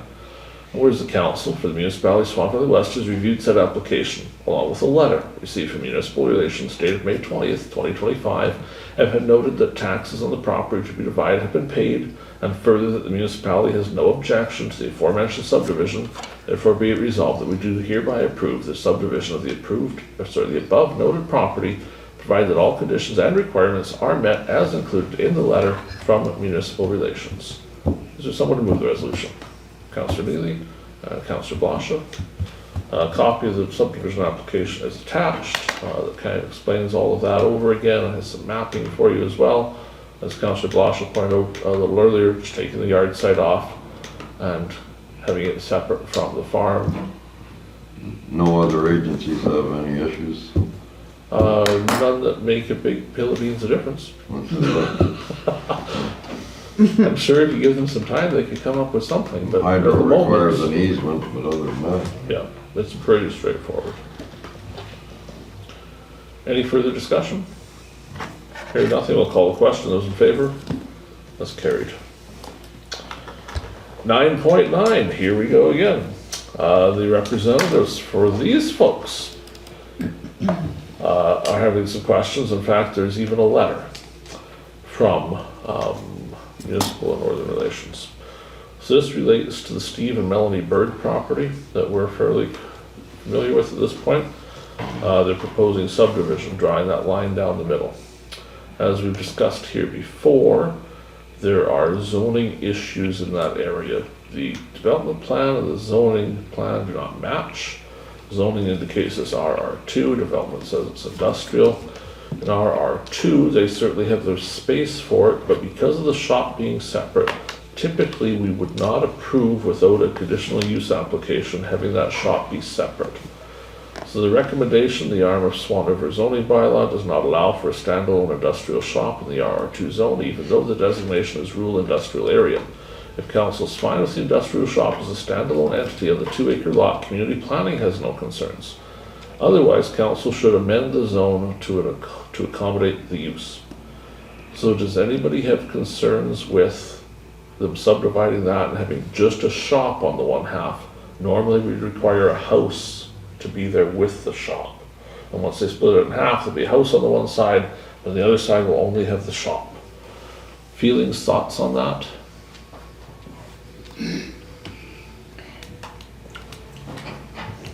If down the road, say if they subdivided it, and say if somebody bought the shop and wanted to build a house on that property, would there be any issue there or no? No, you They just can do let it. Just do it, okay, no, it's no problem. Because like, I mean, somebody might want to buy the shop and just build a house, there's lots of room to build one there, so, no, it's good. I'm fine with that. And the way it's has been kept in the past, they're both beautiful properties. Yeah. So someone's, but I understand why they want to split it up. No one can afford those house two and the shop, properties yeah. together. They can't. Yeah. Want a nice house, but you can't afford the shop next to it. Like, Or you want the shop and you don't need. or you want the house. shop because you have And you a don't need the business. house. You don't need that house. Exactly. I think this is smart. So we will dot the i's and cross the t's on this and prepare the information. You'll see it again in 2 weeks for approval. 9:10, notice of motion. At our last meeting, Councillor Blosha gave written notice that she would, at the next regular meeting of council, introduce a motion to reconsider resolution 2025-242 dated June 24th. Miraculously, I have such a motion. Be resolved that resolution 2025-242 be rescinded. It's automatically moved by Councillor Blosha because she gave advance notice. Does someone wish to second the resolution? That's on 2 days, we were out by 2 days That's on the correct. date or something, yeah. Made a mistake on it. Yeah, so this is fixing the setting of the hearing for tonight. Yeah. Okay. Any further discussion? Hearing none, we'll call the question. Those in favor? That is carried. Later tonight, by the way, there has been another mistake in a material sent to council from planning. So we have another one of these to come forward to fix another thing, but we'll get to that a little later. 9/11, if you're getting bored, this will fix it. Benito landfill. So I happened to spend 3 hours at the landfill today. It was great. We had an engineer, his name is Doug Dolby. He's an environmental specialist from Environmental Consulting Solutions. They're the folks doing the engineering at the Roblin landfill.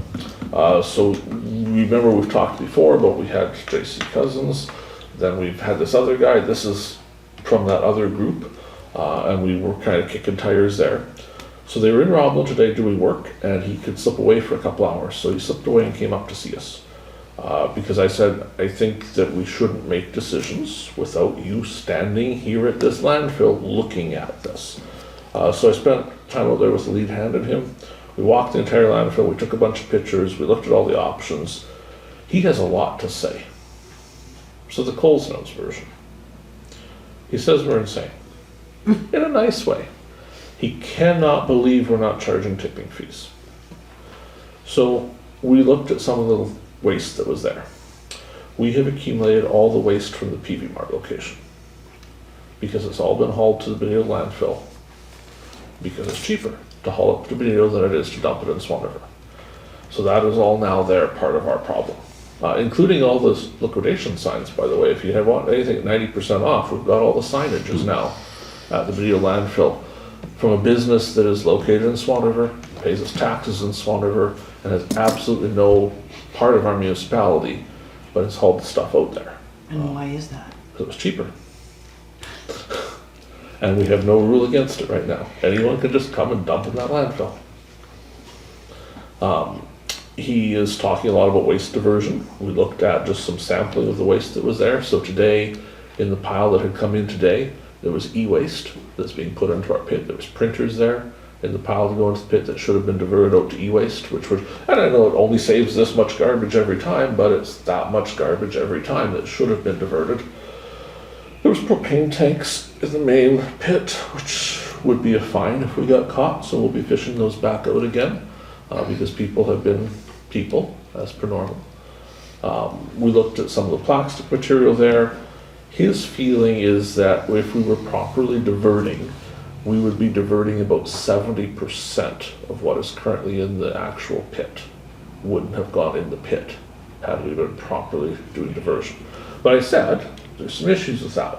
Yes, diversion's great, but it's $200 a dumpster a month to do diversion. And we fill those dumpsters in a day. If we diverted all of that material, we'd be $10,000, $20,000 a month on hauling it to Winnipeg for recycling. So it doesn't necessarily make financial sense. We talked a lot about the province changing the rules, which they say they're going to do so that we don't pay for the recycling that's paid for by the others, which would solve that problem for us. We looked at the existing cell. We have some trouble understanding the engineering. We have the drawings that were supposed to be built. That doesn't look like what's there. It looks like it was built differently than the drawing was showing. It should have had berms on the side of it. But it doesn't really look like it does. It's kind of just all flat. And so if the berms were there, we would have had an extra 4 feet or so of waste space. But we don't have it because they're not there. So we talked about going back to the drawings and seeing if they really were never built and we were approved to build them, could we not just build them on it now and fill that 4 feet in and have more space? His feeling, as is Public Works and shared by me, is that there is less than 6 months remaining capacity of the Benito landfill before we can no longer accept waste there, which is very not good. In the winter, one thing. Yeah. We looked at the leachate collection system, which, as you know, is non-existent. He doesn't feel we can round that pit anymore. He says in places we may have already exceeded the maximum height for the level of the pit. Because there's no berms there to hold it in, we can't come up, you know. So we talked about options for a good 2 hours up there, just kicking tires, measuring, looking. What we've decided to do is we're going to take the backhoe back up there. And where that building was sitting, there's that big mound of something. And we're not entirely sure what that is. Does anyone know what's under that? Is it just clay and dirt, or is that garbage under there? Because it's like, Might be further underneath would be clean, but I mean garbage, but I think that was from the pit. I think that was what they dug No, out, right? yeah. So we're gonna But there could be garbage deeper. Further down. further down. Okay. So we're gonna check it and see if that really is clay. Because if it really is, that should be the edge of the pit, not where we have it now, and we should have filled to that. So we're gonna check and see what that is, and if it's available material for making the berm or what we could do. His recommendation is that we have the survey done for the entire area, survey what's actually there, because what's on the drawings is not what's there. Remove the trees, which we had the permitting for. I don't know if it's still in place, but we can fix it up. Get the trees out of there. He suggests chipping the trees into wood chips and using them for cover of the landfill. Because we've talked to tree people, they'll certainly come take the trees down. They can do it in a day. They don't want the trees. They have no commercial value. So he says if we chip them, we at least have some use of the trees rather than just there rotting. He would then suggest that we need to do the drilling program that we've known we need to do for that place where the trees come out. And that once we were done that, we would then stop and make some decisions. The most likely recommendation to come of that is to not build a brand new cell, but to extend the existing cell into that area, So we would then just scoop out the side of that cell and keep on going and make this really big cell that's already a third used, and then fill the rest of it in. You can build cells on top of engineered cells, but you cannot build cells on unengineered cells. So anything at that landfill site that has been used before cannot be built on again, except where we are now. So if we extended the cell out, filled that up, hopefully 20 years from now it would be full if we did a little better job of not having this disaster, then you could actually build a second cell on top of it. You'd go up another 8 feet, fill it in again. So you would get to that 20-25 year lifespan, maybe, especially if diversion goes like it should. If they start getting all the recyclables out of there, it wouldn't fill up so quickly. There really isn't more room on that site. We talked about the possibilities of getting more crown land there, and it basically being non-existent. There's not much chance. I said, Doug, we don't want to spend money. If we're going to spend all this money, and 10 years from now say, now we have to move the landfill someplace else. If we have to move the landfill, we're better off to move the landfill now than to dump a bunch of money in. So he's fairly confident. We measured water, we had sticks, we had a good time there. It's not as deep, by the way, right now. It would be hard to lose a skid steer in there right now. He doesn't think there's as much of a water problem as others think there is. There's some water, but he feels it could be dealt with without necessarily building a leachate pond. He thinks we'll probably need a small leachate pond to say we have one, but it's certainly not going to do a lot. Just catch some runoff. His guesstimate is he's going to be about $35,000 to get us to the point of all the soil testing done, plus whatever the trees cost us to get off of there, and either then design the new cell or do something else. So he's going to send us a quote. It'll be here for next meeting. That's similar to the J.C. Cousins quote they already gave us of $35,000, $40,000. The difference is this guy showed up. We spent a few hours with him. I think he got it. Like, he really understood what we wanted. He spent the time. We haven't seen that from the other side. They always just send a letter that says you'll pay this much and we'll send you some paperwork. This guy actually does want to fix it.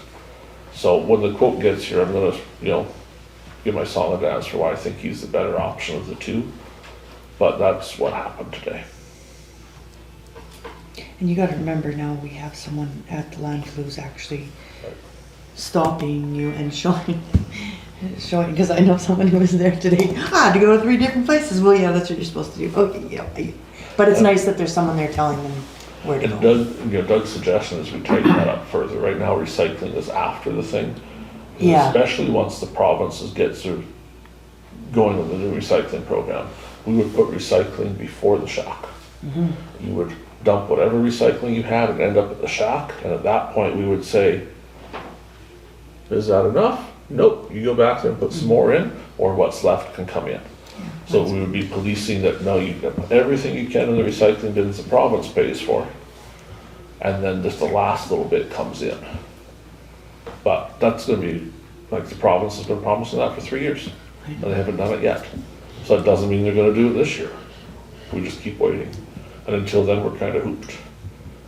I talked to him about, the tipping fees idea.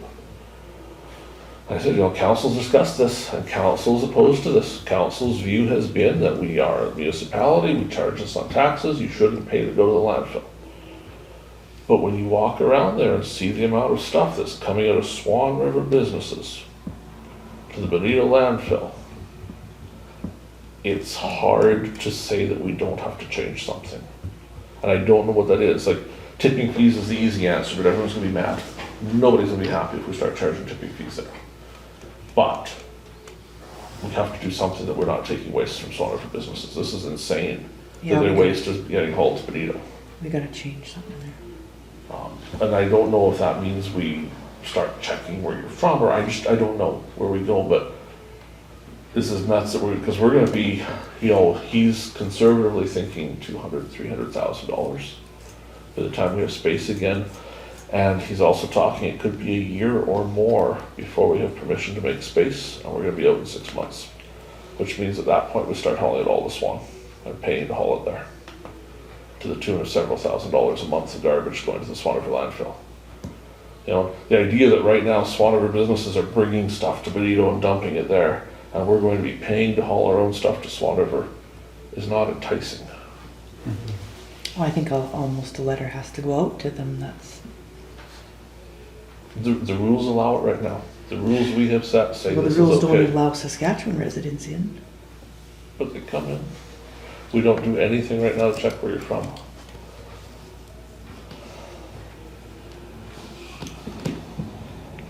And it's not, he said, well, just check the driver's license. As I said, it's not that Not that easy. easy. They all say Swan River. It doesn't say Swan Valley West or Town of Swan River. If you live in the Swan River general area, it says Swan River. It's easy for Benito, Durban, and Kenville. But my driver's license says Swan River on it. Just because that's where my mailbox is. So it's not so simple as, oh, show me your license, because you don't know if they're a resident or not. We didn't think about something to do with that.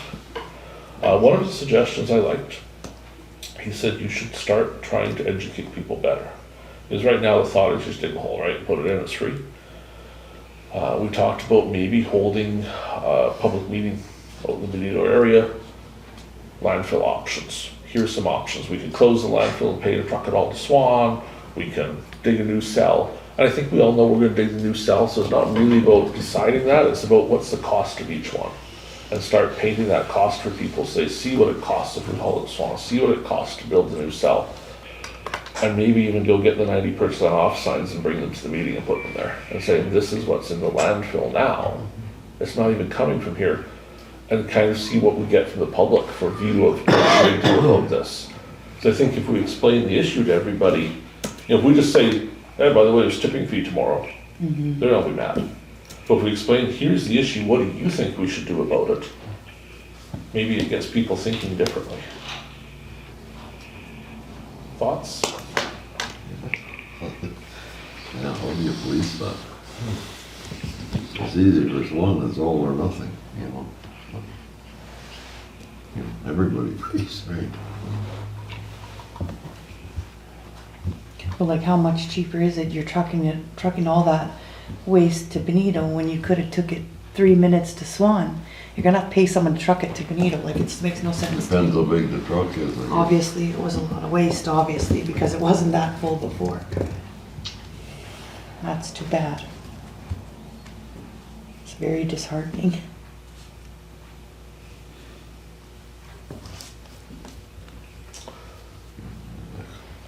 It's a corker, I don't know what to say.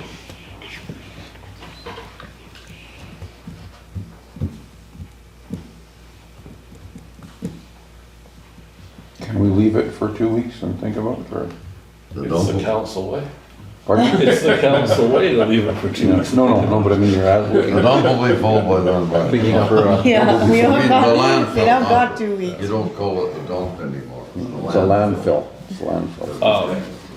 When I talked to Public Works a little bit about should we run the truck to Swan some of the time? You know, our own garbage truck, we're probably loaded in a week. Should we be bringing it to Swan? There's a cost to that, but it reduces the use out there. But we were there for 2 or 3 hours today, just watching people bring garbage, watching what it was, and you know, as we did this, wow, for a Tuesday afternoon, there's a lot of garbage. Tuesday afternoon is a busy day because you wait. Yeah, If you don't make it on the Saturday, Yeah. you go on the Tuesday. That's just the way it is.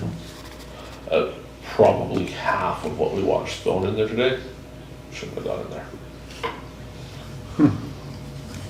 I like the idea of us having a meeting in Benito so people can be aware of what's really going on. Well, it's an education thing, right? If people don't understand why we're concerned, Yeah. then they're like, well, you're just making a big deal of nothing and trying to charge us money. And I don't know if it has to be a fee. It could be, you know, show us your tax bill, do something, right? Something where we identify if you're our resident, you're welcome. Well, But at the same time, this is what it costs. Joyce and I were out there just recently, and it's like, there's, as far as the eye can see. Yeah. But you gotta remember. You know that because you were there today. It's as far as you can see. But you gotta remember, those things get dragged out of the recycling. What's that? Those things get dragged out of the recycling bin by people stealing the bags out of there. So they get spread everywhere. And that has You been. mean people steal bags? Oh, yeah, Steal because they're from recycling costs the Saskatchewan side, they'll come and steal the recycling because they get money for it. So then that stuff gets dragged everywhere. Yeah. You know, Manitoba government would wake up that they could cure that, like. Yeah, they right away. could cure it by giving Yeah. some money back for cans. But they haven't. So I'm not, the least bit thinking there'll be a decision tonight. Because I know us fairly well. But we need to figure this out. Especially that 6-month thing, like right now, the province is a year behind on approving applications for new dumps. So should we be putting an application in now, or what? Well, we We can't have to without do all that the engineering study. first, so, you know, we gotta get that done, and then put the application in. And cross our fingers. Yeah. You know, probably we're going to end up with a time next year, possibly through the winter, where we're putting a row of dumpsters at the Benito landfill. And everything has to go in a dumpster, have to load it all in the truck and haul it all to Swan until we can get a new cell built. Which is, just wait till you see the bill. It's cheap. All right, 9:12, Water Resource Officer Site Visit. So Councillor Neely joined us for a while the other day. We went to a few places. We didn't actually go to Smith Creek because we looked at the mapping for it, decided it didn't need a site visit. But we did go to Miss Bell's place, and we looked at how to fix the ditch. So the agreed solution between Water Resources and us is to put a subterranean culvert. So there's currently a pipe in the driveway. We would extend that pipe out for the rest of the length of the ditch. We would cover it with dirt. She would get a nice little smooth ditch with a culvert in it so it didn't affect the ditch height. For us to do that, we need permission from council. How do you feel? Councillor Neely. Just for a little history here, we did that years ago on Little Run. Brent Erlinson was with the watershed in those days, and it was his decision to do that. I had him do that work for me in that ward that time, but we had major flooding in behind Dean Carruth and that whole area in there. So we dug a ditch on the north side of those properties, and then we took it to Little Run and brought it down to River Road. But the ditch would have had to be so deep, like this, if we were to get the elevations right. So Brent's suggestion was let's put a 12-inch plastic pipe in there. Just cover it over. It's, I don't know how many feet it is, 100, 150 feet, and it's pretty long. And that's over 10 years ago, or longer than that, and it's never been an issue. And this is the same idea? Same thing as this. But the only thing, this one, there will very seldom be water in it. Yeah. Only if the water on the west side of Road 161, and that's where the hydro substation sits over here, when the water gets too high on the west side in that ditch, it comes back to the east down West Wind. But there is a trap on that thing too. As long as nobody sneaks over there after midnight and opens the trap, there's usually no problem, you see. I used to have people over there shove a 5-gallon pail in a pipe and plug it off. I mean, the next guy comes and he pulls it out and then the water, so, you know. But yeah, I couldn't believe it. I went there one time and I thought, why isn't this water drained? I got down there and by God, I pulled out a 5-gallon plastic pail out of that pipe. I've seen people put beach balls in them to stop it. Well, that would work too. Same thing. Seen it. But anyway, that's just a little history on what this did before. And that one runs water every spring, of course, from the north heading south. And it goes under the river road right by Al and Lori Mady's and Grant Spicer's, right in between their two properties. It goes right to the river there. Do we have the supplies for this one? It's just a 12-inch plastic pipe we need, and hold on when you figure that is. It's gotta be 100 feet. That'll be 100. I don't know if we have it, but we haven't done a culvert order yet. So if we don't have it, we'll just put it on the order and get it. And that's the cheapest. So it actually, it's fixing more than one residence. No, only one. But they're the only one on that street that cannot keep their ditch clean or mow it properly because it's too steep. And at one time they could. She used to be We able to, fixed it a few years ago. Well, And many made years this- ago. Yeah, probably 20 years ago. close to it, yeah. Yeah, but at that point, we fixed it and made this problem. Okay, I understand. Well, Yeah. sounds like an easy We fix. tried to, that's just a swamp up there and we can't help it. We're trying to, for years, those people thought it could make water run uphill. I told them, no, I can't do that, you know, but, yeah. But then they're in a swamp and wonder why they get flooded out. But nowadays, you'd never be allowed to build in an area like that. They wouldn't let you because of the drainage. But, you We know, must 40, have to. 40, 50 years Must have to ago. put a lot of fill to build those places. Didn't Mhm. they have to fill in a lot to build those Well, places? some places did, yeah. Because Dean- that's a lot of fill. Dean hauled a lot of stuff in over his place. So we generally agreeable to doing this? Yep. Okay, so we'll direct Public Works to carry on. We went out to Mr. Ames's place. We believe we have the solution for that. Public Works, as we heard earlier, is going to action that. Smith Creek, we're gonna start the process for that. It's going to be long and costly, 6 figures, likely. We'll be in the $100,000 range by the time we get back to where the problem is. So we're gonna see what it is, we're gonna quote it, and it's gonna come back here so you see some numbers before we do anything. So you can start planning for that, because that would have to be capital works of some sort to fix all of that. We went to the south, we saw a couple landowners down there. We were in the Alpine area for a while, in sort of Pretty Valley area for a while as well. Talked to some folks there, looked at some stuff. There's a bunch of different projects, so we're kind of on this expedition. You must have this whole day in. We did, yeah. In fact, we almost ran Jason out of gas. He barely made it back to Swan River. He was also an hour late for leaving. But, oh well, these things happen sometimes. But it was good. He was up and we spent just the whole day with him, which was good. We got Kristi rode with him, got a chance to know him a little bit better and work together. And Derek and I followed along when we could figure out where we were going and things were good.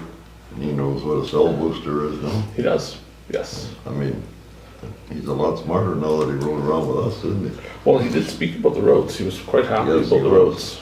So, Impressed with the roads.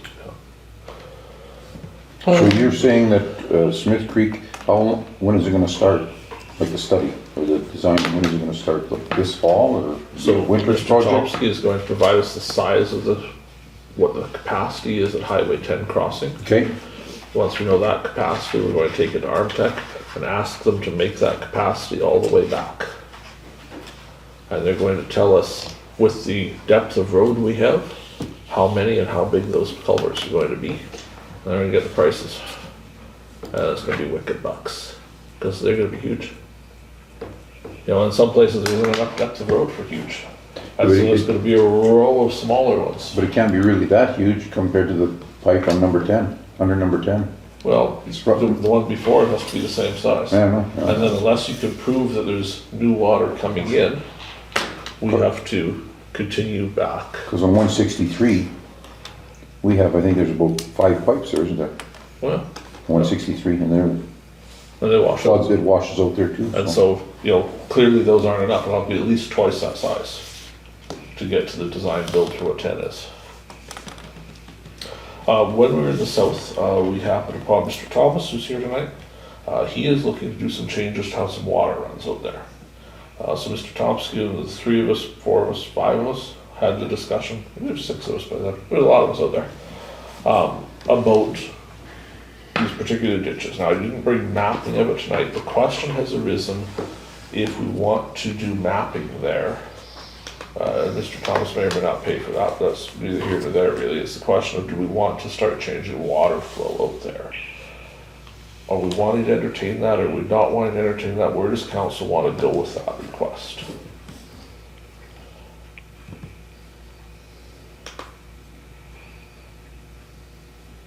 I don't know, I guess.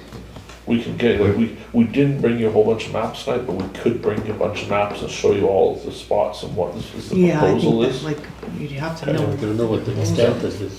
Okay, so we'll go at least that far, then we'll get that drawn out for you and bring it here. Okay, we'll make it happen. Anything else on the water stuff tonight? Okay, 9:13. Councillor Neely, did you bring your hat? What are we doing here? The quote for fixing the Caterpillar grader. $160. I just thought maybe they had a hat you wanted to eat here for how great Caterpillar graders are. This is Paul's machine. So the issue here is seals, so they have to rebearing and reseal the final drive. The estimate is $23,000. We'll get $1,000 back for the GST. Needs to be done, has to be done in Brandon, has to be transported there.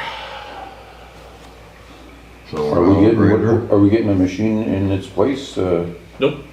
How's Not the on other, warranty. Not on how's the other one warranty. coming along? Getting close. New engine's in, they're just doing final touches. So can it wait until that one is running, or can't wait? I'll have to explore that. They thought this was just a leak of something, and that it was fairly easy to fix, and they were here and looked at it, and determined it's not easy to fix, and it wasn't what they thought was leaking. So, it's leaking already. I think they're just putting fluid in all the time to kind of keep up with it, but... No, I'm just asking, could it run, say, until the other one's ready? That's what I just wanted. Yeah, As long as they keep it full of your oil. Well, keep it fluid level full and... Yeah. I don't think it's a long-term solution, but we can get a couple weeks probably. We just have the one quote. We just have one quote so far. We probably should quote it someplace else other than the dealer, right? Yeah. I think that place in Yorkton would probably do it. They're not capped.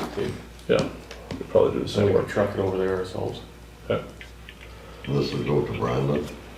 I believe this was Brandon. Does it say it on here? I would have thought it was Winnipeg, but I think it was Brandon. Yeah. So we'll ask that this is quoted at least one more place to see if there's a difference.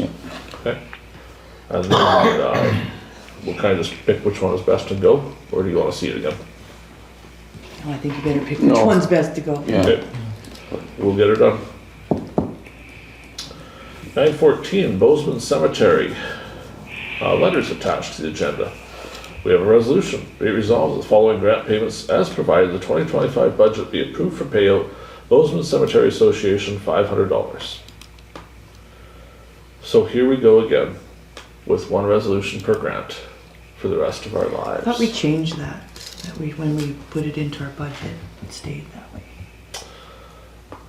It's in the budget, but for whatever reason, people are still sending us letters one at a time before we pay out the grants. It's just because that's what they Yeah. had to do. Are you agreeable to just paying out all of the 2025 grants that have yet to be paid? I'd Yes. say so. We budgeted for them, so you, Budgeted, do it. It's budgeted, do it. Don't wait until we get a letter. that's probably why they waiting to get it. Well, summertime, they're gonna get it. So let's change the resolution. Be it resolved, the 2025 grant payments as provided in the budget be paid. Councillor Neely moves that, and seconded by Councillor Burick. Further discussion? Hearing none, we'll call the question. Those in favor? That's carried. As an aside, I ran into the folks in the Thunder Hill Cemetery a week or so ago. I don't think it was by accident, they came to see me. They are concerned about their cemetery. They've been doing a lot of fundraising and such over the years, but less and less donations are coming in. They currently have a commercial provider doing the lawn there. The question was, what happens when we run out of money? Do we just give it to the municipality and hope for the best? And I said, well, here's my advice. Don't wait until the day you're out of money. If the $500 we provide you isn't enough, let's hear about it now. Send us a letter, tell us what's going on, make us aware, tell us what it's costing you to look after it so we can start seeing what to do. They felt they still have a year or two of money left. And they were gonna see if they could get some more donations and such, but I said, don't wait until the last day. Come and talk about it sooner. Because if we're gonna give you a little bit more money or something, we can start doing that now, and then the money you have lasts a little longer, and it's not such sticker shock. Councillor Neely? Is that the one on Riverside? Yes. Cemetery Road back by the Yeah. Mennonite Street? So they're supposed to be sending a letter. They're gonna have a meeting and talk about it, then write a letter, so don't be surprised if we see something come. 9:15, RCMP report for June, a copy is attached. I'm not going to read it to you tonight. Thank goodness. Blissfully, I'll say this, it doesn't have July in it, and it doesn't cover the town, so you'll see there's no arsons. There'll be more on there after the rodeo. Probably. Well, some of it's like, Yeah. how do you even read that? 9:16, library board concerns. So there was a library board meeting last night. And someone didn't go? One didn't go, Tied up. the other one went. I was there. Just teasing. Got a little out of hand. Now, I may be a little grumpy. I've been working pretty long hours. We had the annual general meeting last night. So to start with on that, the financial statement will be forthcoming next meeting likely. The library made $70,000 last year of profit, which is great because they were in the hole by that much the year before. So they've basically broken even now. Good for them. Quite proud. I think we've all worked hard both here and there to make that happen.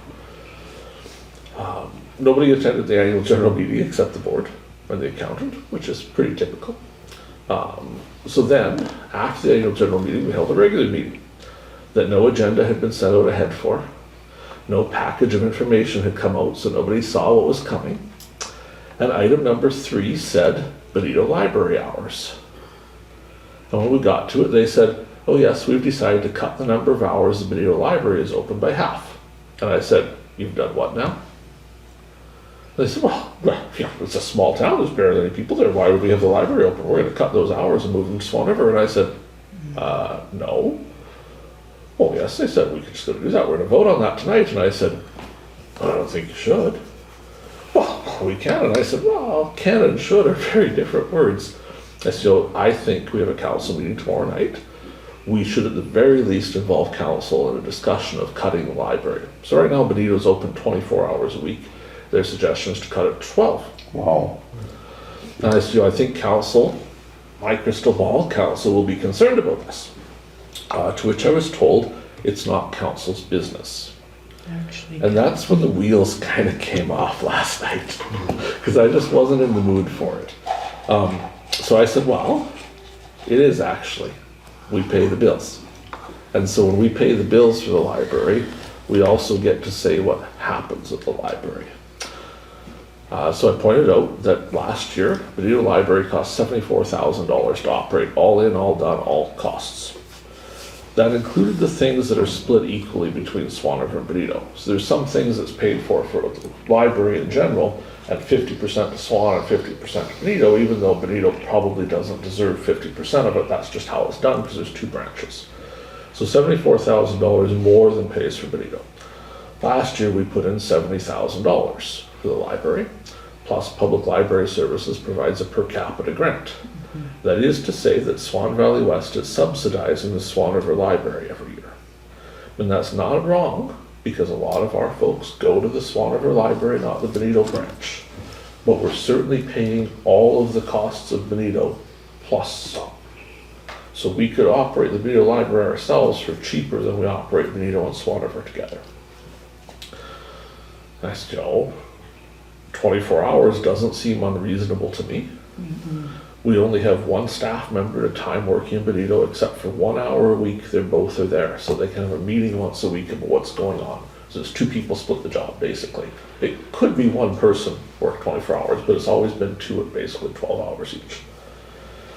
So the overlap 1 hour is really efficient. That's why we have those hours there, because it costs barely anything to keep it open. In Swan River, meanwhile, they have at least 2, sometimes 3 at a time working, because no one will work by themselves. They won't even have the door unlocked if there's only 1 person, and I get it. I totally understand why in Swan River you want 2 people there, but it costs twice as much to have the library open, and most times there's actually 3 people there, because they have the librarian plus they have 2 more. So it looks to me like there's not an issue here. We approved the budget pays for all of this. Why wouldn't we just keep the library open? And they said, well, because we just don't think we should. And I said, again, council needs to be involved in this. They said, well, it's really not their decision. And I said, let me explain this slowly and carefully. It is council's decision. Well, you just wouldn't pay the bill? No, I said, we're gonna pay the bill. But we appoint the board members. And so if we say to our board members, the Benito Library will be open 24 hours a week, and our board members vote at a meeting to close the library, we'll simply find board members that listen to what they're told, and we'll appoint them instead. Because those board members are responsible to our council. 3 of them are ours and 3 of them are the town. That touched off a bit of a war, because several of the people there believe that neither the town nor the RM appointed them. They think they're there because the library chose to have them as board members. So we did some education on the process by which they get to serve at the library board. That it's the pleasure of one or the other council. And 3 of them are at the pleasure of Swan River, and 3 of them are at the pleasure of Swan Valley West.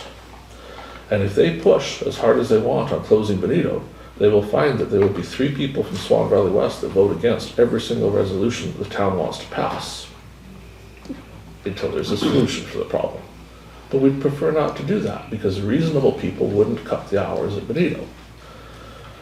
So we agreed to table the cutting of the hours to the next meeting. But then the war went on. I think they called me a jerk. Which is probably true, because I can be a jerk. But the reality continues, they serve at the pleasure of the council. So it got down in the weeds discussing why they bother to be there and waste their time running the library if the council ultimately has the say of what happens. And I said, because the council doesn't feel like running the library. Otherwise, we just do it ourselves. But they want to do it. We're happy to have them do it, but there's some guardrails they need to stay inside. And arbitrarily cutting half of the hours from Benito is outside of those guardrails. Now, there may have been some suggestion that we thought that they could choose what brand of certain paper products they could buy, and that, you know, we didn't feel the need to tell them which brand to purchase. They're very angry. They feel I've slighted them. They feel that they should have autonomy to do whatever they want. And I feel they don't. We pay the bills, we're paying more than our share, and Benito should be open the 24 hours. Outside of that, to date, in July, they have failed to yet present a financial report to the board that shows their current budget status. Management is unable to produce a report that shows how much money they've spent. Last night, they tried to produce one by hand because they can't figure out how to print it out of the computer. So the question arose, how are we doing on the budget? And the answer is, well, we fundraised $3,600 more than we thought we would. And I said, great, what have we spent? We don't know. Is that current management's unable to provide the information to the board of how much has been spent at the library, or what percentage, or halfway through to the end of June, are we in good shape or not? I asked, with respect to the closure of Benito, how much would it save a month? They don't know. I asked which 12 hours they would be open. They don't know. None of that was presented to the board. So I did provide some lecture time about the unprofessionalism of showing up at the board, wanting to cut the hours in half for Benito, without even knowing if it would save any money or not, or what it would do. Or were they trying to move those 12 hours to have more people in there? Absolutely they were. And that is not right. They then turned their attention to hiring a caretaker for Benito. So there were 5 applications. They looked at the 5 applications and they chose one based on the lowest hourly rate. They were then prepared to pass a resolution to hire that person. So the discussion turned to if anyone actually knew that person. And not a single person on the board actually knew who they were or had ever met them. And the head librarian had never met the person they were about to hire to be the caretaker for the Benito Library. So I asked if they had workers' comp because it's a contract position. They don't know. I asked if they had insurance. They don't know. And I said, just to summarize, you're suggesting that we're going to pass a resolution to hire someone we've never met and don't know and give them a key to the library and hope that everything turns out okay? And they said, well, is that a problem? And I said, yes, it is. So we haven't hired a person yet either. They're now going to conduct interviews. Also last night, they took great exception to Councillor McGregor. They feel it is inappropriate for Swan Valley West to have 2 members of our council sitting at the library board instead of 1. We can appoint up to 3, but they feel it should only be 1 council rep and 2 general public. Their concerns are that it is too easy for us to tell them that they have to do things differently, like interview the person before they hire them. And they really feel that Councillor McGregor shouldn't be there anymore, and we should just get somebody else so the library board can make its own decisions. I explained the reason that there are two of us there is that our council felt their board was not currently mature enough to run a library on its own. And that the moment we felt they were mature enough, we would only have one member of council there.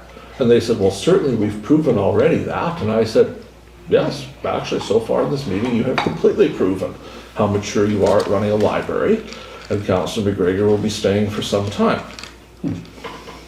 Because seriously, you don't know what you spent, you're hiring people you've never met and giving them keys to buildings for unsupervised access. What are you thinking? I left the meeting partway through because I put in 2 hours. I wanted to go see my dad. And so we got through the new business. I wished them a good evening and left because I didn't think anything more productive was going to transpire from that point.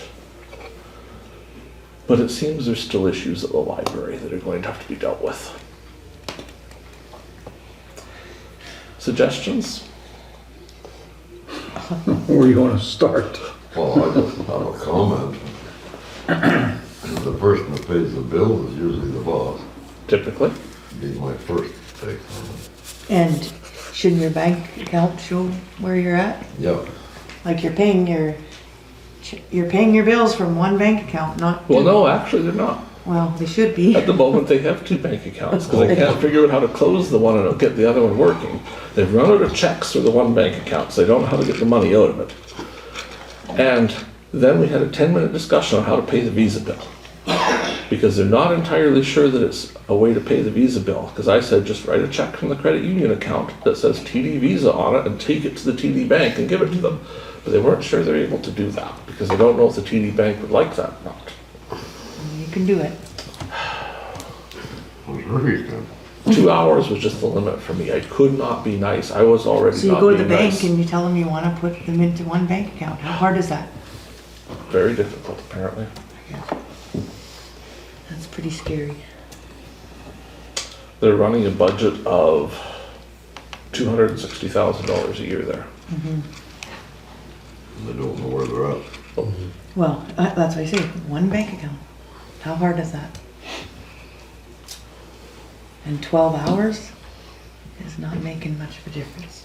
But it does in a No, small they're not company. saving anything, Carrie. No. Moving it to this other building. No, So I'm somewhat of a mind that we should send them a letter yeah. that tells them 24 hours is the appropriate amount of time to have Benito open. And that we would like to see financial statements that are up to date. Well, we agreed on that funding, knowing That it was full gonna be well what the hours were. Yep.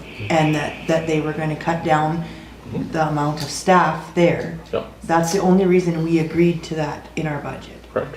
So if you want money from here, you better stick to your word. Right? Well, yeah. Well, that's what I said last night. We already budgeted this. It's already paid for. Why would we cut it? Yeah. Well, because we'll save some money and we should save money. But it's not. I'm like, well, then how much money have you spent? Well, we don't know. Then how can you possibly make a decision? If they're not saving money, they want to move the hours to the Swan River Yeah. Library. The writing's on the wall there because they're like, well, we've had more hours in Swan then. Well, then you save nothing. You just reduce service.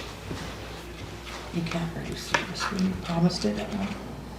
So are we agreeable? We'll send a nice letter. I'll get Kristi to do the writing so it's nicer. Sugar coated. Yeah, you can do some sugar coating. That we wish to see the hours remain the same, Yeah. and that our decision to fund the library was based upon that. And we Yeah. would, You I can't think do we'll that just, in the middle of the year. If you think you're going to do that, you should bring that up in budget. well, and If talk you're to us thinking- about it. Talk to us about That's what I it. mean. Like, Did you have an agenda for that meeting? well, they handed one out as the meeting started. An agenda, because on that agenda, you should have things like financial statement. It should be, Well, and it says financial statements, and they have this thing printed out, but it doesn't show No. all of it, and there's mistakes in it, Yeah. and I keep like, this is wrong, and this is wrong, this is Yeah. wrong, well, we don't know how to fix it. That's where this municipal assistant thing. Absolutely. Yeah, I was gonna go back to the municipal assistant and would be able help it's there. really strange how they're running that. It's unreal. There's a lot of feeling there that they're totally autonomous and, they're just owed the money, but it's just not how it works. We pay the bills. If we pay the bills, we get a say in it.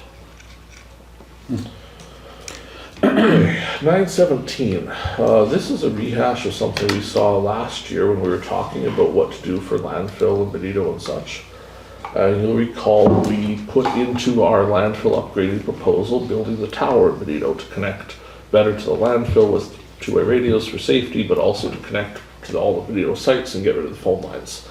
At the time, we brought forward all that reasoning on how it would save us $800 some a month by doing it. That's all still valid, but we stopped because it was going to be winter time. It was not a good time to build something, and there was a provincial grant open.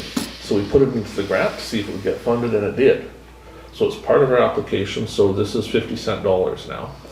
I did speak to these folks. These quotes are still valid, even though they're from last year. They haven't changed. So the recommendation is that we build the 88-foot tower at the rink in Benito and use it to connect all the sites together, get rid of those phone lines. It's $21,158. There's some GST, we get that back. So call it 21 plus the concrete for the tower base. It's gonna be a couple grand of concrete. So if we call it 25, we're gonna be 36 months payback on that, on the phone line cost, but after 36 months it would be paid off, but we're only spending 50-cent dollars. That would be our share of it. But No, that would be the whole thing. So our share ours is are half. 12.5 or. Yeah. So why is there? This is the first time I've seen this. We had these, well, it would have been here in August, but it was a long time ago. I Oh, I remember that missed- being cold. Oh, yeah, you may have been away that night.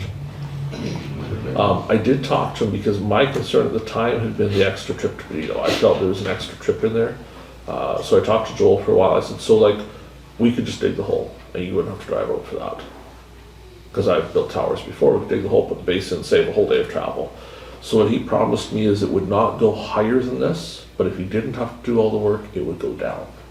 This would be the highest it would be for sure. So, and the middle one is the one that's 88? 88 you said? feet. Oh, yeah, Yeah, because the 88 other one's feet. just refurbished. Yeah. Okay. And like the day 2 and day 3 here, I'm thinking day 2 and day 3 could go together. Like when I've built towers before, we put the tower up and put the antenna on it all at the same time. But this is the worst case scenario of what it would cost if we actually had to come out 3 times to get it done. So what exactly is this going to improve? Can So you it's explain going that to- again? It's going to sit at the rink, and the rink has fiber optic internet now. So it's going to provide internet to each of our buildings in Benito. And with that comes these phones. So it costs us $2 a building a month for the phone number instead of the $80 we pay now. Plus it connects the security systems together. And in some cases, like say the Benito shop where there's no cell phone booster, if they have their cell phone Wi-Fi turned on, we could still phone their cell phone even if they're in the building and get a hold of people. The landfill side, the reason we put it in that grant is it'll make it so the two-way radios work in the landfill and make it so they can have a phone there in the landfill and like the normal type stuff. We can put security cameras there. But specifically for Mark working alone, Yeah. his handheld would It's work like with this. almost a requirement. It should be, yeah. That was the angle we snuck it into the grant funding, was on the safety for the landfill, because we had to do it, and all the rest of it is just bonus benefits that come with having it. It also does the connection to the lift station, so we can monitor it better. What are people's thoughts? Do we wish to do it? Get her done. Well, We're done. especially Do if it. you can have a grant to do it. Do it.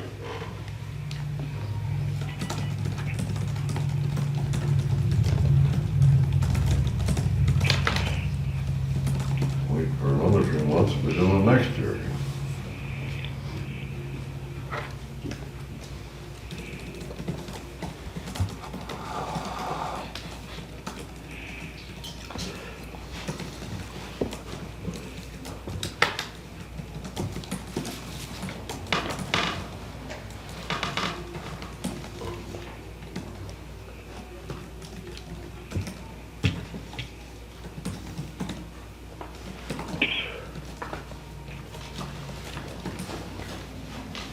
Be resolved, the Council of the Municipality of Swan Valley West approve the quote from JKM Services to install an 88-foot tower at the Benito Recreation Center to improve the reliability of communications for the Benito landfill. Is there someone that wishes to move the resolution? Councillor Kushniryk, does someone wish to second? Councillor Burick. Any further discussion? Hearing none, we'll call the question. Those in favor?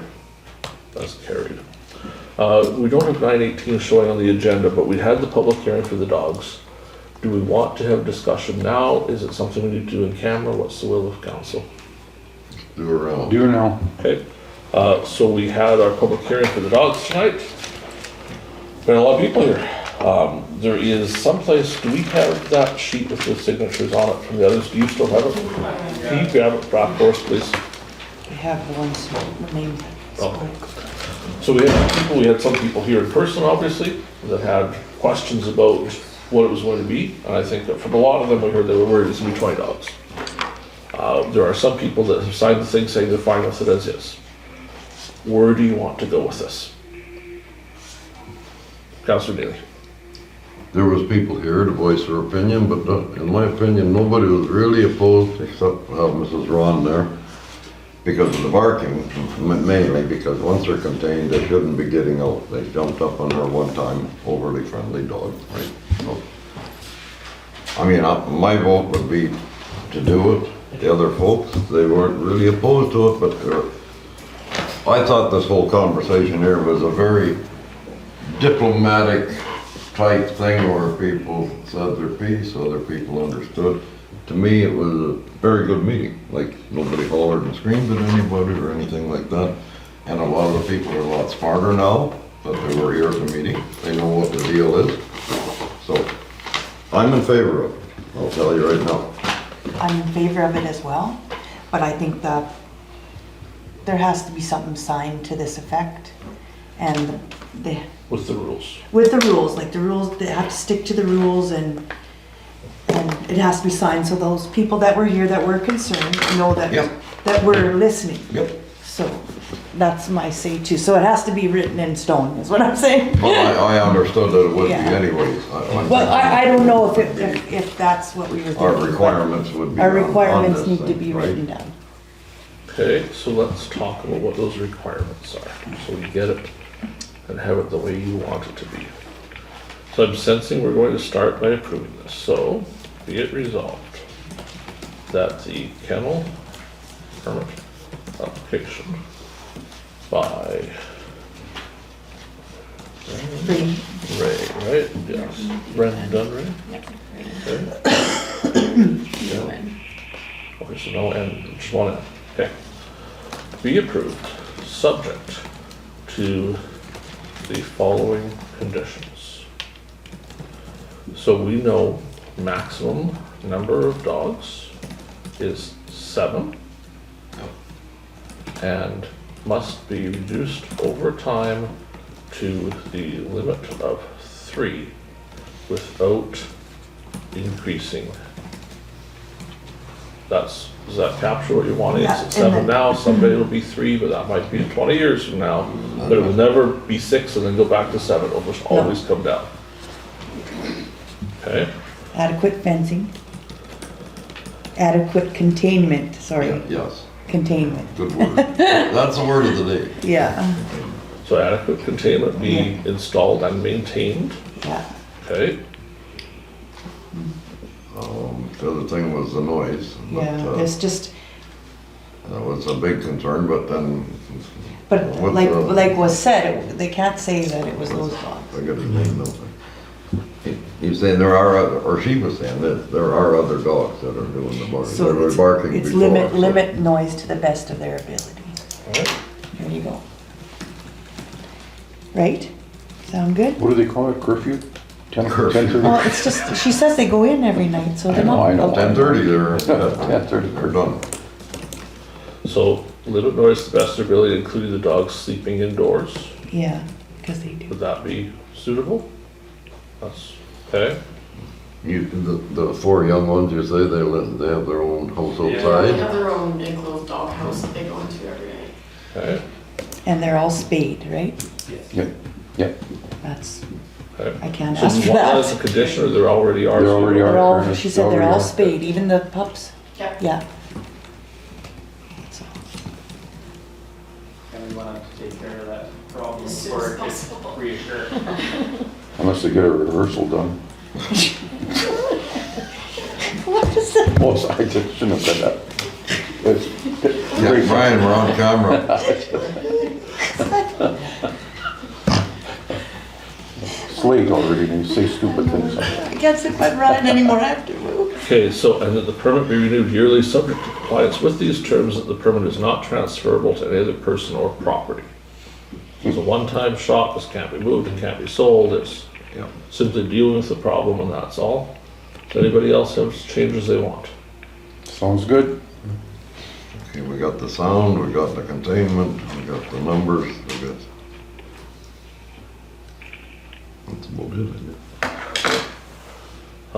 I guess we could add in here. Oh, I have one question of you folks again, sorry. Somebody was suggesting a larger space, and you commented on that. You're going to make something a little bigger for them. If this didn't go through, we weren't gonna spend all the money on I see, the whole okay. thing, but now that it's good, we're gonna. Good financial decision. Yeah. And don't let it eat the neighbor's cats. Don't put that in. Especially in the daylight. That was in my notes. Okay, so I'm gonna reread this so we're clear on what we're doing. Be it resolved, the kennel permit application by Brendan Ray be approved subject to the following conditions. Maximum number of dogs is 7, must be reduced over time to the limit of 3 without increasing. Adequate containment be installed and maintained. Limit noise to the best of their ability, including the dogs sleeping indoors.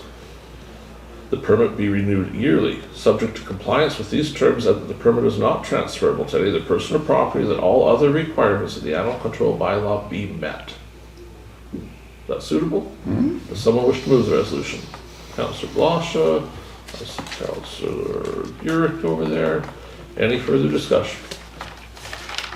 Hearing none, we'll call the question. Those in favor? Folks, you get to have your dogs. Good luck, yeah, all the best. Thank you so much. Kristi will be in touch with the permit details and get it all set up and get it signed and such. Oh, okay. You can sleep good tonight. Thank you, I appreciate it. Put them in tonight. Yes. Put the muzzle on the dog, and have a good sleep. Yeah. A few muzzles, go in. Okay. I'm glad it worked out for everybody. Yep, yep. We're moving to number 12, committee reports. Let's go around the table, get some reports from folks. We'll start with Councillor Burick. I have no committee's report to make, but just like to say it was nice to have our lead hand in before our meeting and just had a nice discussion with him, and it was nice to see him. So it was good. Thank you. Councillor Blosha. Yeah, we had transportation meeting tonight, first one in a while. I feel it went well as well, and would like to see more of that, especially like being that, like just a little short one, just to get updated. Councillor Kushniryk. LUD, and it was essentially just a miniature version of what we did earlier tonight, just talking about problems around town. Councillor McGregor. Nothing to report other than the meeting tonight. I was here with everybody else. Councillor Neely. No committee meetings. I was here at the transportation meeting, and I agree with the other folks. It's nice to sit down with our guy. I am impressed as to how well he knows the road numbers and what's on this road and all that stuff already, because that's a lot to retain. Mind you, he's young, he can retain things, but, you know, it's still a lot to, you know, when you think of the size of our municipality, imagine, oh yeah, I know where you mean. You know, where I was there, I got it fixed already. Yeah, 3 months. 3 Did you months. start in April? Yeah. March, yeah. No, that's what I mean, I'm impressed how fast he grabbed all these numbers and these roads, and he knows what we're talking about. So, no committee meetings. I have an airport commission meeting tomorrow night, I believe. Yeah, that's it. Councillor Zbirun. No committee meetings to report, and the same thing, was very impressed with the way he's got knowledgeable about what's going on around here. I think it's fair to say that we haven't brought him here a lot. We'll probably do that more often because we wanted to give him that first couple months to really get going, right? Because you want to bring him here 2 weeks into the job and give him this list. He's like, I don't even know what you're talking about. Yeah. Whereas now he has that comfort level to be able to understand it. And you can tell he was more comfortable tonight than he was for sure. like when he gave that interview. Like he was Except for Brian. Yeah. He got nervous. No, he didn't. Well, believe it or not, I have things to report on. So you heard about the library meeting we had last night. Today I was at the video landfill, we talked about that. I also stopped into the video library to talk to them about their opening hours and their traffic. They thought 24 was appropriate. I also took a moment to stop at the house that's being constructed south of Benito. Talked to the owner there for a minute, just checked in on how things are going. It looks very good. They're pouring concrete tomorrow for the basement, so it's quite nice. I had at least an hour discussion earlier in the week with the gentleman who wishes to buy one of the lots on Northview Drive. So we've been circling around that a little bit. We're probably going to discuss that some more in camera tonight. There's some questions he'd like answered there, so we'll... Northview Drive, that up by the track or the old yeah, the old racetrack. new development. The new development, yep. So we'll give that a little discussion a little bit later on. Last week, Thursday, I attended medical recruitment for a couple hours. Medical recruitment has some questions coming. Boy, they're not doing very good, because I don't think they told Councillor Blosha the meeting existed either. Nope. That's okay. So, they're going to have a meeting soon where we decide the future of how we do recruitment. And each council is to weigh in on this so that the reps bring back the information. Right now, we have been going down the path primarily of paying out money.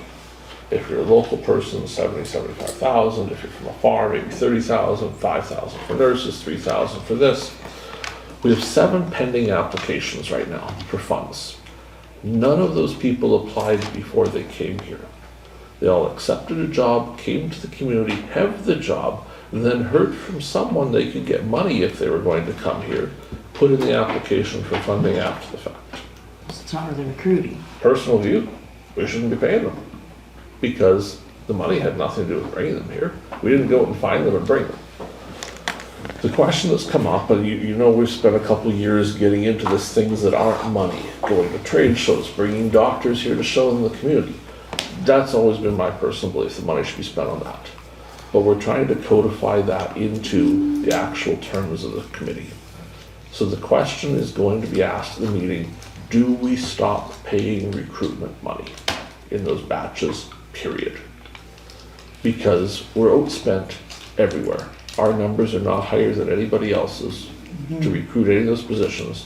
The reason people are coming here is not the $5,000 or the $30,000. It's because they either like the community and want to be here, or they don't. So I'm going to pitch at the meeting, unless council tells me to do something different, that really we should get rid of everything except maybe the money for local students to attend medical school. I'm kind of hooked on that $70,000 that if you're from here and go to high school here, we will give you that to help you get through school, but you have to come back here and be a doctor. For 5 years minimum. 4, I think. Yeah. But And that's how it really, it started, it just blew out. Yeah, yeah. that's the way Yeah, it that's the started. way in it the started, beginning, and that's the way, that was like, back and then. like he's saying, we're no shorter here than anywhere else. So at least our emergency room is open on the weekends, CAMSAC, and that is not. A lot of weekends, I shouldn't say all weekends, but a lot of weekends, they don't have a doctor.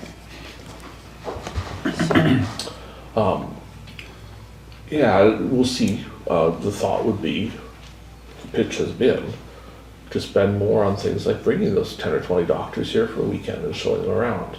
Because those things, I think, a lot more benefit than just paying out $30,000 for somebody, that, especially these 7 applications we have now, they're here anyway. The money had nothing to do with them coming. Those 3 lady doctors that are coming here, did they come on the tour like that? They didn't come on the tour originally because they're international medical graduates. So they came, Prairie Mountain Health recruited them from Manitoba. Then they chose Prairie Mountain Health chose where they go. So this is the first time they've assigned 3 together. Usually they would send 1 a year. That person would come here, not bring their family, not make any friends, and leave as soon as they could. So this is the first time we've tried this different thing, with 3 come at the same time from the same country. I believe at this point 2 of them, or maybe all 3, are moving their families here. So their kids are coming with, their husbands are coming with, which we haven't seen before. And the idea is get them here, get them into the community, get them into the schools, and keep them here, instead of them saying, how soon can we leave? So it's the first time we've ever brought them up, because we brought them for a weekend and toured them around and showed them houses and everything. We've never done that before. No, that's what I mean, you Yeah, spent that's some all money money. for that, right? Mhm. Sure. Yeah. And that cost, that cost probably $10,000 by the time we had the bus and the everything. But I think that's far better spend of $10,000 than writing a check to somebody that's already working here. Yeah. And we have Yeah. I think we have 2025 coming again this fall, half of which have never seen the place. Some of them are ones that were here before and want to come back and see it again. They're asking to come here. This is paying way more dividends. We're going to Brandon in the fall. It's gonna cost us, it was for the space of the trade show, $4,000 plus hotels, plus.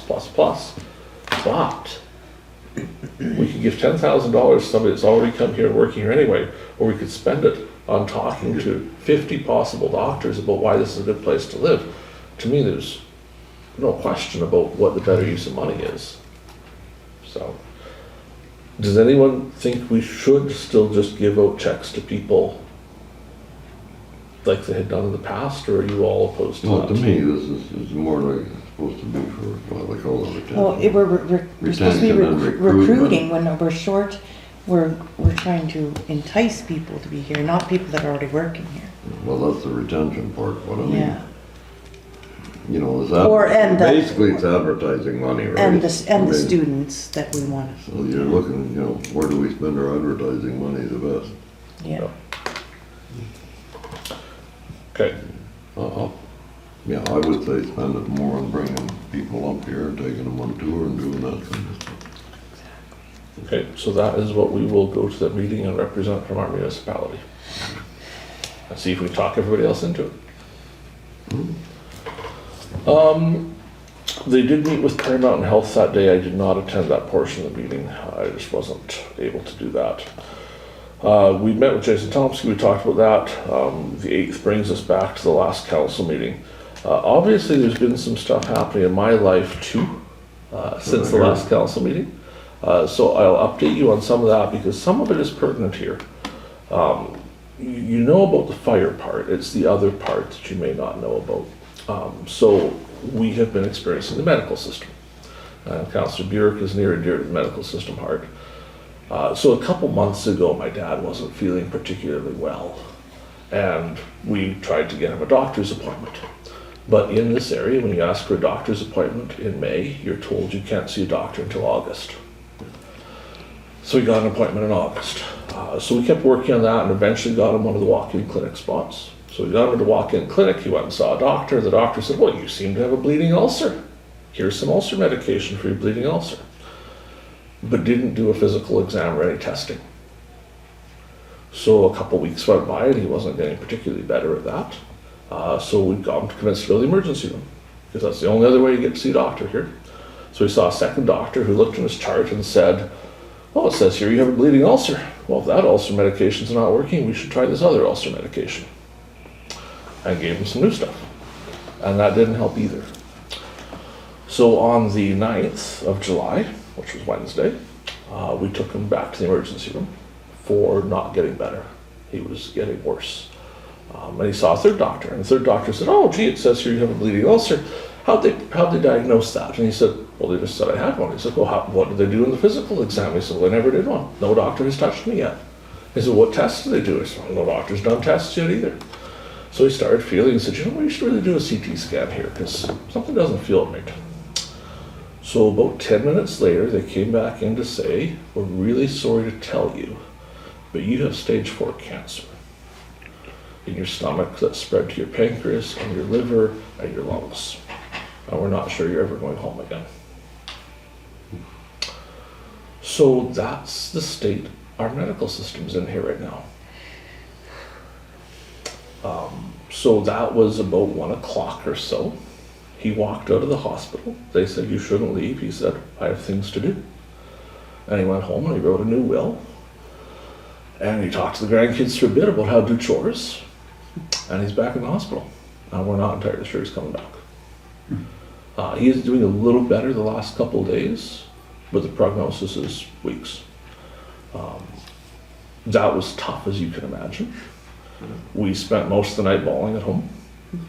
And then I was late going to work the next morning. And because I was late going to work, and Mark was off, and my partner couldn't get into the building, we weren't in the studio when it was firebombed. There have been some suggestions of, well, do you really know it was firebombing? In camera, I can show you the video if you want. The guy comes on a bicycle, parks his bicycle, lights 2 Molotov cocktails and throws them both through the window. The mayor of Swan River is quoted in Winnipeg media saying that was not a targeted attack. That's simply random violence that happens in Swan River. The mayor and I are not currently speaking.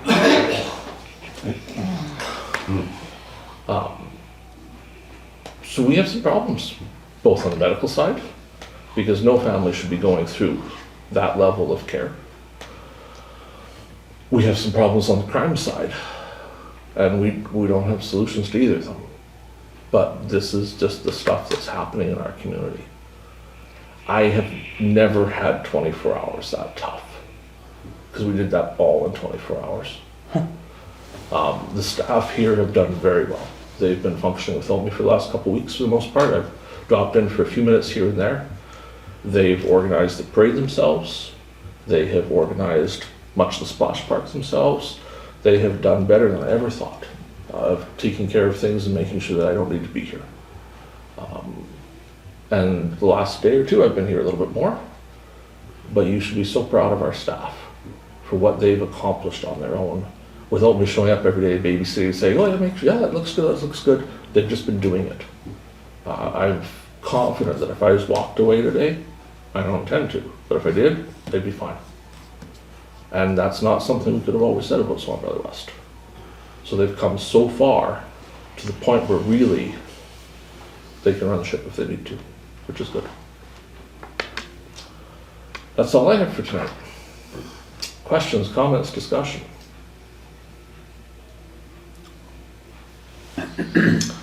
Hearing nothing, we're going to take a break, go check the weather.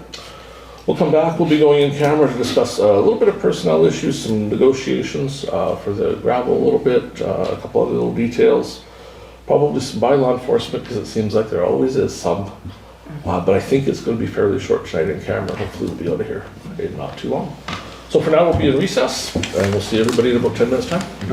Yeah, so We'll that's call the meeting back to order. We'll go to 13.1 on the agenda. Be it resolved that pursuant to section 1523 of the Municipal Act, Council should meet as a committee of the whole to close the meeting and continue discussions in camera regarding personnel matters, negotiations, preliminary discussions, unresolved legal matters, investigation, enforcement of an act or bylaw. Is there a mover? Councillor Neely, and someone to second the resolution. Councillor Zbirun. Any discussion? Hearing none, we'll call the question. Those in favor? That's carried. We have the in-camera session. We've given some direction to staff. Any resolutions arising from in-camera tonight? Do we have a notice of motion? Yes, we do. Who wishes to sign a notice of motion? Which one is this now? This is fixing which time? We've set a public hearing for a subdivision variance, which we don't need. It's the subdivision for Grays that you saw. We don't need a public hearing, but we set one last meeting. Oh, okay. So we're going to unset it.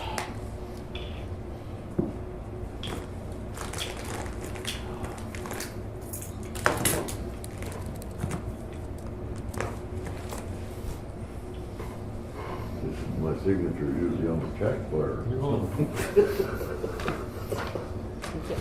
I didn't date it. Am I supposed to date that? No, I did. Didn't I? I did, yeah. So we received a notice of motion. I, Councillor Terry Neely, do hereby give written notice. I will, at the next regular meeting of council, introduce a motion to reconsider resolution number 2025-454 dated July 8th, 2025 regarding public hearing for subdivision. As so received, and we will deal with that next meeting. Number 15, be it resolved, this meeting shall now adjourn at 10:12 p.m. Be further resolved, the next meeting is Tuesday, August 12th, 2025 at 7 p.m. and was moved by Councillor Blosha and seconded by Councillor Neely. Any discussion? Quick. When I lose, I gotta admit it. Hearing none, I call the question. Those in favor? That is those opposed? No, I'm not opposed. No, I'm in favor. Okay, that is carried. I was just looking at the 12th. So we got the oldest. I'm for. Thank We got you the all for oldest and the youngest going for the adjournment.